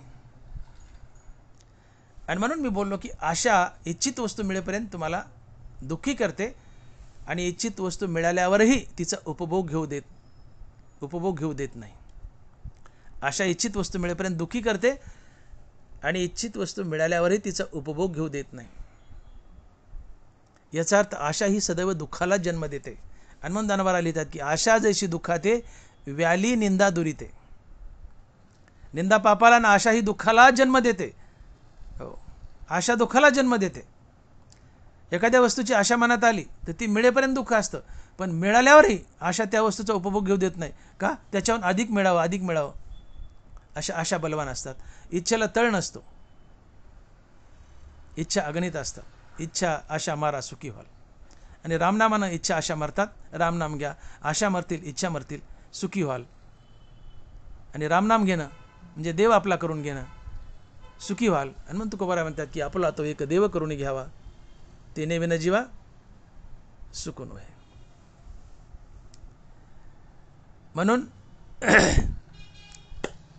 तुकोबाराय अभंगाच्या पहिल्या चरणात बोलतायत की आपला तो एक देव करून घ्यावा, तेने विन जीवा सुकून होय.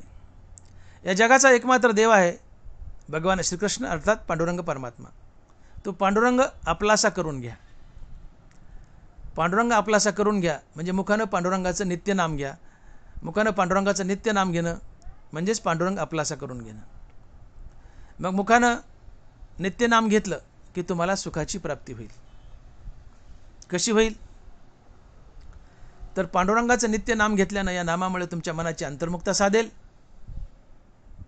तुमचं मन हृदयस्थ रामाला जाऊन भेटेल.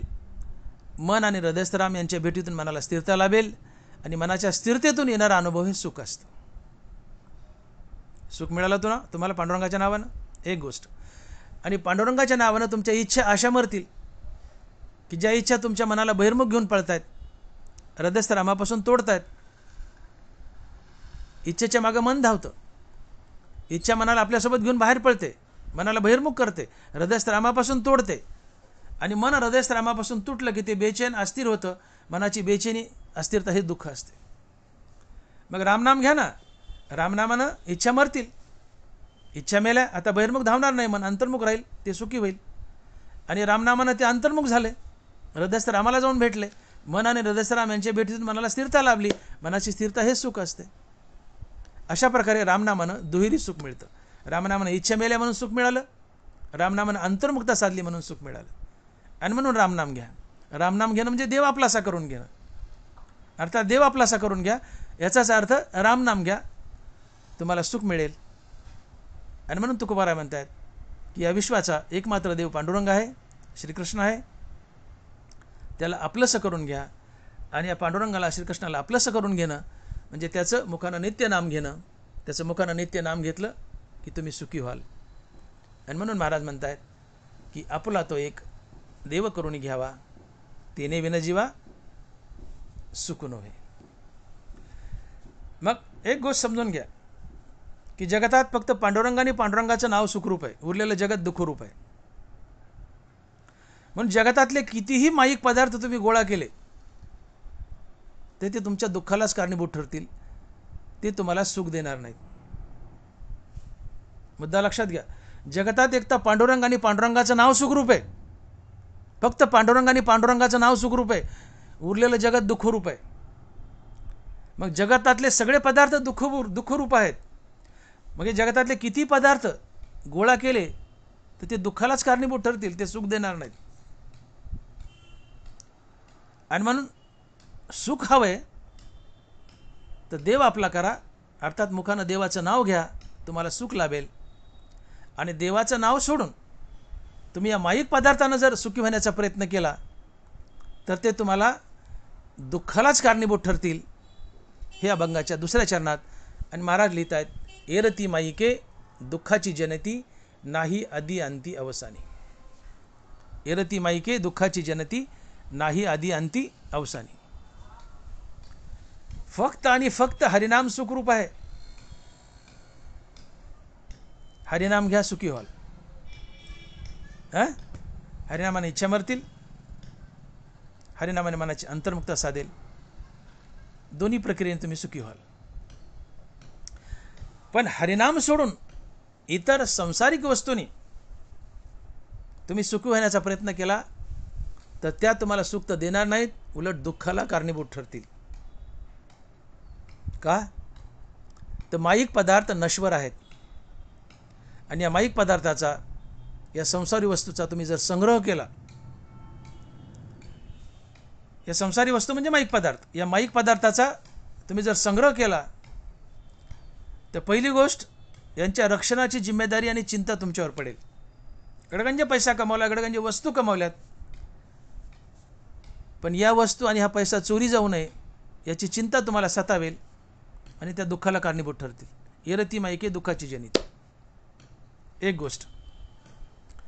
दुसरी गोष्ट, माईक पदार्थ हे नश्वर आहेत.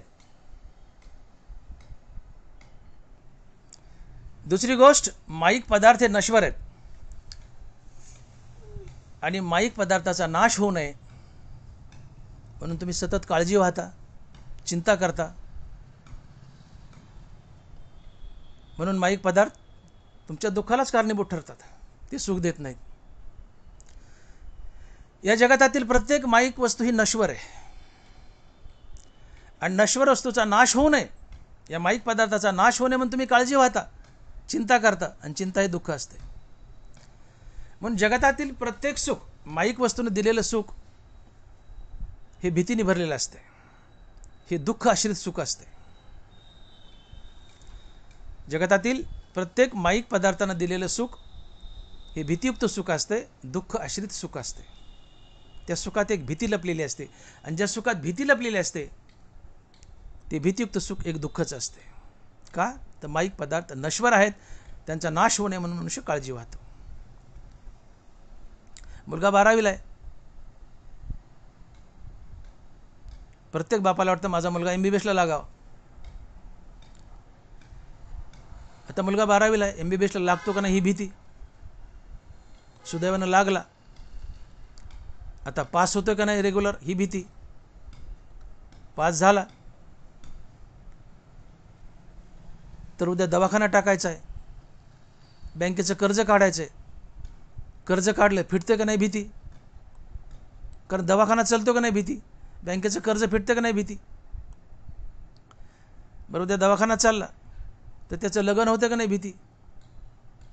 उद्या लग्न झालं तर गोरी बायको मिळते का नाही भीती. गोरी बायको मिळाली पण तिला लेकरं होतात का नाही भीती. लेकरं झालेच तर ते जगतात का नाही भीती. जगलेच तर ते चांगले निघतात का नाही भीती. उद्या त्याचं मायबाबाचं पटतं का नाही भीती. पावलो पावलो भीती आहे. अवलाद सुख देते. मुलगा बाहेर गेलाय मोटरसायकलवर, मुंगीसारखं वाहन झालंय, परंतु तो सुखरूप वापस येईल का नाही ही भीती. मुलाला घरी यायला थोडा वेळ लागला की आई सारखी गॅलरी चक्रा मारते. अर्ध्या तासात येतो म्हणला 2 तास झाले का आला नाही, का आला नाही. कुणी धडकलं का, आपटलं का, पडलं का, मेला का, काय काय झालंय, त्याच्याशी काय वाईट घडले का, सारखी भीती. मुलगा बाहेरून घरी येईपर्यंत आई बेचैन असते. अवलाद सुख देते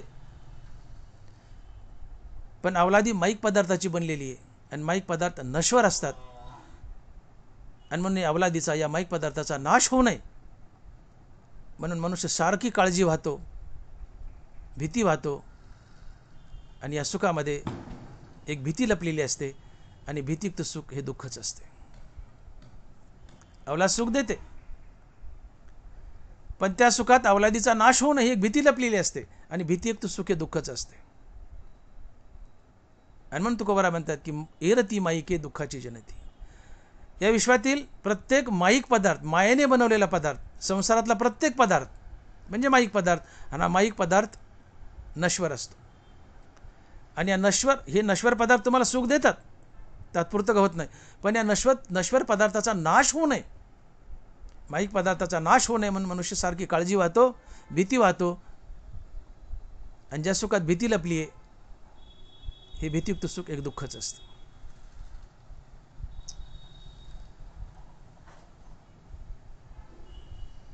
मुलगी घ्या, तुम्हाला एखादी मुलगी आहे, तिचं लग्न जमतं का नाही भीती. जमलंच तर नवरा चांगला मिळतो का नाही भीती. नवरा चांगला मिळाला तर बाकीचे सासू सासरे चांगले मिळतात का नाही भीती. सासरी तिला त्रास होतो का भीती. घरात गडगंज पैसा आणलाय, साठवून ठेवलाय, पण चोरी होते का भीती. या वस्तू ज्या आहेत, संतती आहे, मुलगा आहे, इतर काही वस्तू आहेत, हे सगळे माईक पदार्थ हे क्षणिक का होत नाही, पण माणसाला सुख देतात जरूर. हे माईक पदार्थ आम्हाला सुख देतात, पण या माईक पदार्थाचा नाश होतो. संतती झालं, ह्या बाकीच्या वस्तू झाल्या, संसारी वस्तू, हे सगळे माईक पदार्थ आम्हाला सुख देतात, पण माईक पदार्थाचा नाश होतो. आणि त्याचा नाश होऊ नये म्हणून मनुष्य आयुष्यभर काळजी वागतो, भीती वागतो. आणि या भीतीमध्ये, या सुखामध्ये एक भीती दडलेली असते, आणि भीतीयुक्त सुख हे दुःखच असतं. अवलाद झालं, संसारी वस्तू झाल्या, या सर्व माईक पदार्थाच्या बनल्यात. हे सर्व माईक पदार्थ आम्हाला क्षणिक होत नाही, पण सुख देतात. परंतु या माईक पदार्थाचा नाश होतो म्हणून मनुष्य आयुष्यभर काळजी वाहतो, भीती वाहतो. या सुखात एक भीती लपलेली असते, आणि भीतीयुक्त सुख हे दुःखच असते. आणि म्हणून तुकोबारा म्हणतात की एरती माईके दुःखाची जनिती. माईक पदार्थ दुःखच देतात हे एक कारण झालं, कारण ते नश्वर असतात आणि त्यांचा नाश होणे म्हणून आम्ही काळजी वाहतो, भीती वाहतो. माईक पदार्थ सुख देतात, पण त्यांचा नाश होणे म्हणून आम्ही काळजी वाहतो, भीती वाहतो. त्या सुखात भीती लपलेली असते, आणि भीतीयुक्त सुख एक दुःख असतं. भीतीयुक्त सुख हे दुःखच असते. हे एक कारण एरती माईके दुःखाची जनिती म्हणण्याचं. आणि याचं दुसरं कारण की मनाची सतत बेचैनी, बहिर्मुख धाव आहे. मन या माईक पदार्थाच्या मागे धावतं मिळवण्यासाठी. हे माईक पदार्थाचा संग्रह करण्यासाठी मन सतत बहिर्मुख धावतं. त्यात नाना प्रकारच्या इच्छा उठतात, आशा उठतात. या इच्छा आशा मनाला आपल्यासोबत घेऊन बाहेर पडतात. मन आणि हृदयस्रामाची ताटातूट करतात, आणि ताटातूट झालेलं मन बेचैन अस्थिर बनतं, आणि मनाची अस्थिरता बेचैनी हे दुःख असतं. म्हणूनही माईक पदार्थ दुःखाला कारणीभूत असतात. या दोन गोष्टीमुळे माईक पदार्थ हे दुःखाला कारणीभूत आहेत. आणि तुकोबाराय म्हणतात की एरती माईके दुःखाची जनिती. हे दोन गोष्टी म्हणजे, पहिली गोष्ट, माईक पदार्थ सुख देतात, क्षणिक होत नाही, सुख देतात, पण माईक पदार्थाचा नाश होतो म्हणून मनुष्य त्यांचा नाश होणे म्हणून आयुष्यभर काळजी वाहतो, भीती वाहतो. या सुखात एक भीती लपलेली असते, आणि भीतीयुक्त सुखे दुःखच असते. हे एक कारण. आणि दुसरं कारण, या माईक पदार्थाच्या संग्रहासाठी माणसाच्या मनासारख्या आशा आणि इच्छा उठतात. या आशा इच्छा मनाला बहिर्मुख घेऊन जातात, हृदयस्थरामापासून तोडतात, आणि मन हृदयस्थरामापासून तुटलं की ते बेचैन होतं, अस्थिर होतं. मनाची बेचैनी, अस्थिरता ही दुःख असते. अशा या दोन प्रकारे माईक पदार्थ माणसाला त्रास देतात, दुःख देतात. आणि म्हणून तुकोबाराय म्हणतात की माईक पदार्थाचा संग्रह करू नका. किती संग्रह केला तर ते नाशिवंत आहेत, ते नाश पाहून आहेत. या भीतीपोटी तुम्ही आयुष्यभर चिंताग्रस्त राहाल, झुरत राहाल. ते तुम्हाला सुख द्यायचे नाहीत, उलट दुःख देतील. आणि म्हणून तुकोबाराय म्हणतात की एरती माईके दुःखाची जनिती. मग या माईक पदार्थाच्या मागे लागू नका. माईक पदार्थांना तुम्हाला सुख मिळणार नाही, उलट तुम्हाला मिळेल तर दुःखच मिळेल. म्हणून या माईक पदार्थाचा नाद सोडा, त्यांच्या संग्रहाच्या मागे लागू नका. तुम्ही काय करा, भगवंताच्या नामाचं आपल्या मनाला पिसं लावून घ्या, गोविंदाच्या नामाचं आपल्या मनाला पिसं लावून घ्या. त्याने तुम्हाला सुखाची प्राप्ती तर होईलच, परंतु तुम्ही अविनाशी पांडुरंगही बनाल. हे अभंगाच्या तिसऱ्या चरणात. आणि म्हणून तुकोबाराय लिहित आहेत की अविनाश करी आपले ऐसे, लावी मनापिसे गोविंदाचे. अविनाश करी आपले ऐसे, लावी मनापिसे गोविंदाचे. तर तुम्ही काय करा, माईक पदार्थाचा संग्रह करू नका. ते तुम्हाला सुख तर नाही पण दुःखच देतील. आणि मग सुखच हवं आहे तर तुम्ही आपल्या मनाला गोविंदाच्या नामाचं पिसं लावून घ्या. यांनी काय फायदा होईल, गोविंदाच्या नामाने तुम्हाला सुख तर मिळेलच, पण तुम्ही अविनाशी व्हाल, मुक्तही व्हाल. म्हणून अविनाश करी आपले ऐसे, लावी मनापिसे गोविंदाचे. आता गोविंदाच्या नामाचं मनाला पिसं लावणं म्हणजे गोविंदाच्या नामाचा मनाला छंद लावणं, त्या नामाचं वेड लावून घेणं. गोविंदाच्या नामाचं मनाला वेड लागणं, छंद लागणं म्हणजे गोविंदाच्या नामाचं पिसं लावणं. गोविंदाच्या नामाचा छंद लागावा. गोविंद गोविंद मना लागली या छंद. गोविंदाच्या नामाचा मनाला छंद लागावा. छंद म्हणजे ती गोष्ट पुन्हा पुन्हा आवडीने करावीशी वाटणं म्हणजे छंद असतो. अर्थात हरिनाम तुम्हाला पुन्हा पुन्हा आवडीनं घ्यावंसं वाटणं हा छंद असतो. म्हणून गोविंदाच्या नामाचा छंद लावून घ्या. याने दोन फायदे होतील. पहिला फायदा, तुम्हाला गोविंदाच्या नामामुळं तुमचं मन अंतर्मुख होईल, हृदयस्थ रामप्रभूला जाऊन भेटेल. मन आणि हृदयस्थ राम यांच्या भेटीतून मनाला स्थिरता लाभेल. मनाची स्थिरता हेच सुख असेल. गोविंदाच्या नामानं तुम्हाला सुख लाभलं हा एक फायदा झाला. आणि गोविंदाच्या नामानं तुम्हाला पुढे हळूहळू विवेक वैराग्याची प्राप्ती होईल. श्रीगुरूच्या कृपेने आत्मज्ञान होईल, तुम्ही मुक्त व्हाल. आणि तुम्ही मुक्त झाल्यानंतर जन्ममरणाच्या फेऱ्यातून बाहेर पडाल. आणि जन्ममरणाच्या फेऱ्यातून बाहेर पडले की तुम्ही एकदाच असे मराल की तुम्हाला पुन्हा पुन्हा मरावं लागणार नाही आणि तुमची उत्तम कीर्तीही मागे राहील. हे अभंगाच्या 4थ्या चरणात. आणि तुकोबाराय लिहितात की तुका म्हणे एका मरणेची सरे उत्तमची उरे कीर्ती मागे. तुका म्हणे एका मरणेची सरे उत्तमची उरे कीर्ती मागे. तुम्ही गोविंदाच्या नामाचा मनाला छंद लावून घ्या. गोविंदाच्या नामाने तुम्हाला सुख मिळेलच, परंतु गोविंदाच्या नामाने तुम्हाला विवेक वैराग्याची प्राप्ती होईल. श्रीगुरूच्या कृपेने आत्मज्ञान मिळेल आणि तुम्ही आत्मज्ञानी झाले की मुक्त व्हाल. आणि मुक्त झाले की जन्ममरणाच्या फेऱ्यातून बाहेर पडाल. आणि मग जन्ममरणाच्या फेऱ्यातून बाहेर पडले की तुम्हाला पुन्हा पुन्हा मरावं लागणार नाही, पुन्हा पुन्हा जन्मावं लागणार नाही. तुम्ही एकदाच असे मराल की तुम्हाला पुन्हा मरायची पाळीच येणार नाही. का? तर तुमचा जन्ममरणाचा फेरा संपला ना. जन्ममरणाचा फेरा मागे लागला तर पुन्हा पुन्हा मरावं जन्मावं लागेल. पण गोविंदाच्या नामाने तुम्ही मुक्त झाले म्हणजे जन्ममरणाच्या फेऱ्यातून बाहेर पडले. मग तुम्ही एकदाच असे मराल आता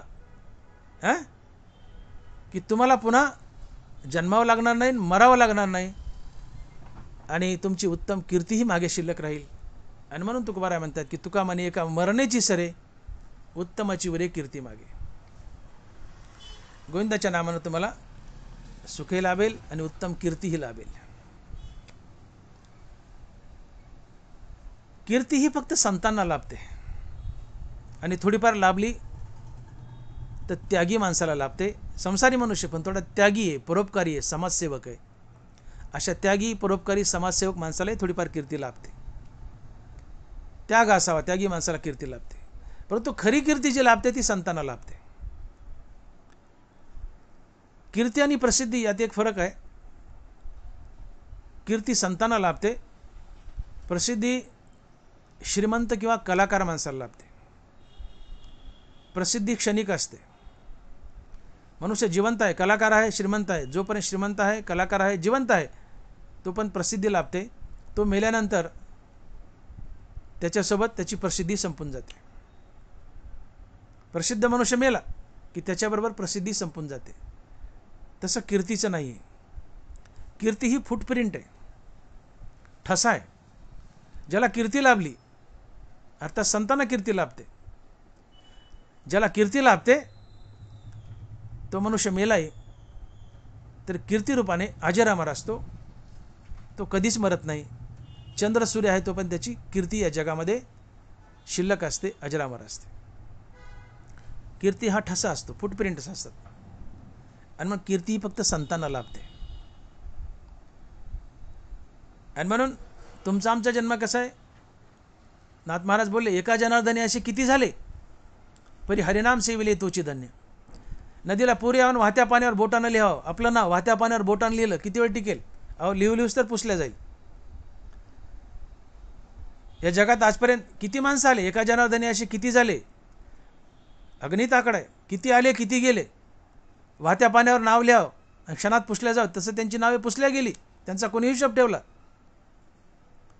पण हिशोब त्यांचा ठेवला जातो. कीर्ती त्यांना लाभते की मर कर भी अमर नाम है उस जीव का जग में, प्रभु प्रेम में जो जीवन बलिदान किया करे. मर कर भी अमर नाम है उस जीव का जग में, प्रभु प्रेम में जो जीवन बलिदान किया करे. मरूनही तो अमर असतो की ज्यांनी आयुष्यभर राम घोकलाय, राम घोकून मुक्त झालाय, मुक्तीवर भजनयुक्त झालाय. अर्थात जो संत बनलाय, संत बनल्यानंतर त्याच्या मागचा जन्ममरणाचा फेरा संपतो. त्याला पुन्हा मरावं लागत नाही. तो एकदाच असा मरतो की त्याला पुन्हा पुन्हा मरावं लागत नाही आणि त्याची उत्तम कीर्ती मागे राहते. आणि म्हणून तुकोबाराय म्हणतात की तुका म्हणे एका मरणेची सरे उत्तमाची वरे कीर्ती मागे. आणि म्हणून गोविंदाच्या नामाचं पिसं लावून घ्या. काय होईल? तुम्हाला सुख तर मिळेल पण तुमची कीर्तीही मागे राहील. आणि म्हणून तुकोबाराय म्हणतात की तुका म्हणे एका मरणेची सरे उत्तमाची वरे कीर्ती मागे. विठोबा रखुमाई, जय जय विठोबाय रखुमाई, विठोबाय रखुमाई, जय जय विठोबाय रखुमाई, विठोबाय रखुमाई. यथामती आपण अभंगाचा भावार्थ पाहिलाय. तुकोबारा या अभंगातून असा सल्ला देत आहेत की जगताचा एकमात्र देव आहे तो आपलासा करून घ्या. तो एकमात्र देव आहे भगवान श्रीकृष्ण अर्थात पांडुरंग परमात्मा. या भगवान श्रीकृष्णाला अर्थात पांडुरंगाला आपलंसं करून घ्या. पांडुरंगाला आपलंसं करणं म्हणजे पांडुरंगाचं मुखानं नाम घेणं. मग पांडुरंगाचं नाम घेतलं अर्थात पांडुरंगाला आपलंसं करून घेतलं की तुम्हाला सुखाची प्राप्ती होईल. कशी? तर पांडुरंगाच्या नामानं तुमचं मन अंतर्मुख बनेल. अंतर्मुख झालेलं मन हृदयस्थ रामाला भेटेल. मन आणि हृदयस्थ राम यांच्या भेटीतून मनाला स्थिरता लाभेल. मनाच्या स्थिरतेतून येणारा अनुभव हे सुख असते. मनाची स्थिरता हेच सुख, मनाची अस्थिरता हेच दुःख. एक तर मन स्वतःच सुखरूप, एक तर हरिनाम हे स्वतःच सुखरूप आहे. दोन गोष्टी सुख लाभते. एक हरिनाम स्वतः सुखरूप आहे. हरिनाम घेतलं की सुख लाभतं. देह सादर पाहावा निश्चित, सर्व सुख येतं नाम आहे. हरिनाम हे मूळचंच सुखरूप आहे. एक कारण सुख मिळायला. हरिनामानं सुख का मिळतं? हरिनाम हे मूळचंच सुखरूप आहे म्हणून सुख मिळतं. आणि दुसरं कारण हरिनाम घेतल्यामुळे मन अंतर्मुख होतं, हृदयस्थ रामाला भेटतं. मन आणि हृदयस्थ राम यांच्या भेटीतून मनाला स्थिरता लाभते. मनाच्या स्थिरतेतून येणारा अनुभव हे सुख असतं. अशा प्रकारे हरिनामाने तुम्हाला दोन प्रकारे सुख मिळतं. हे हरिनाम घ्या अर्थात देव आपलासा करून घ्या, तुम्हाला सुख मिळेल. आणि देवाचं नाव सोडून तुम्ही माईक पदार्थाच्या मागे धावले तर सुख तर मिळणार नाही, पण हे माईक पदार्थ तुम्हाला दुःख देतील, कारण ते नाशिवंत आहेत. आणि या नाशवंत पदार्थाचा नाश होऊ नये म्हणून तुम्ही त्याची काळजी व्हाल. आणि या माईक पदार्थांना दिलेलं सुख क्षणिक असेल, मिळेलही, पण त्यांचा नाश होऊ नये म्हणून तुम्ही काळजी व्हाल, भीती व्हाल. या सुखात एक भीती लपलेली असेल. भीतियुक्त सुख हे दुःखच असते. म्हणून माईक पदार्थाच्या मागे लागू नका. एरती माईके दुःखाची जनेती. माईक पदार्थ सुख देणार नाही, दिलं तर दुःखच देतील. म्हणून माईक पदार्थाचा नाद सोडा. नश्वर वस्तुसंग्रहाच्या मागे लागू नका. सुखासाठी देवाच्या नावाच्या पाठीमागे लागा, तुम्हाला सुख मिळेल. आणि तुम्ही अविनाशी व्हाल. आणि अविनाशी झाले की तुम्ही जन्ममरणाच्या फेऱ्यातून बाहेर पडाल. आणि तुम्हाला मरण आलं की एकदाच असं मरण येईल की तुम्हाला पुन्हा मरावं लागणार नाही, जन्मावं लागणार नाही. आणि तुमची उत्तम कीर्तीही मागे शिल्लक राहील. आणि म्हणून तुकोबारा म्हणतात की तुका म्हणे एका मरणेची सरे, उत्तमाची उरे कीर्ती मागे. आपला तो एक देव करून घ्यावा, तेने विन जेवा सुख नव्हे. एरती माईके दुःखाची जनती, नाही आधी अंती अवसानी. अविनाश करी आपले ऐसे, लावी मनापिशे गोविंदाचे. तुका म्हणे एका मरणेची सरे, उत्तमाची उरे कीर्ती मागे. ज्ञानेश्वर माऊली ज्ञानराज माऊली तुकाराम. ज्ञानेश्वर माऊली ज्ञानराज माऊली तुकाराम. विठ्ठल जय जय विठ्ठल, जय विठ्ठल जय जय विठ्ठल. बोलिली लेकुरे वेळी वाकुडी उत्तरे, करा क्षमा अपराध महाराज तुम्ही सिद्ध. पुंडलिक वरदे हरि विठ्ठल श्री ज्ञानदेव तुकाराम. गोपाल कृष्ण भगवान की जय. माऊली ज्ञानेश्वर महाराज की जय. जगद्गुरु तुकाराम महाराज की जय. विठ्ठल विठ्ठल विठ्ठल विठ्ठल विठ्ठल विठ्ठल विठ्ठल विठ्ठल विठ्ठल विठ्ठल विठ्ठल.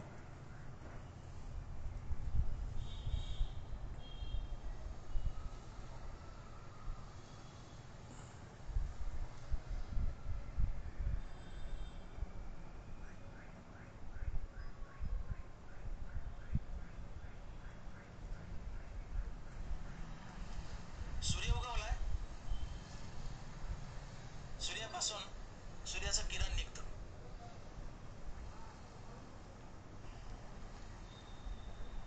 त्या सूर्यकिरणाचं एक टोक सूर्याजवळ असतं.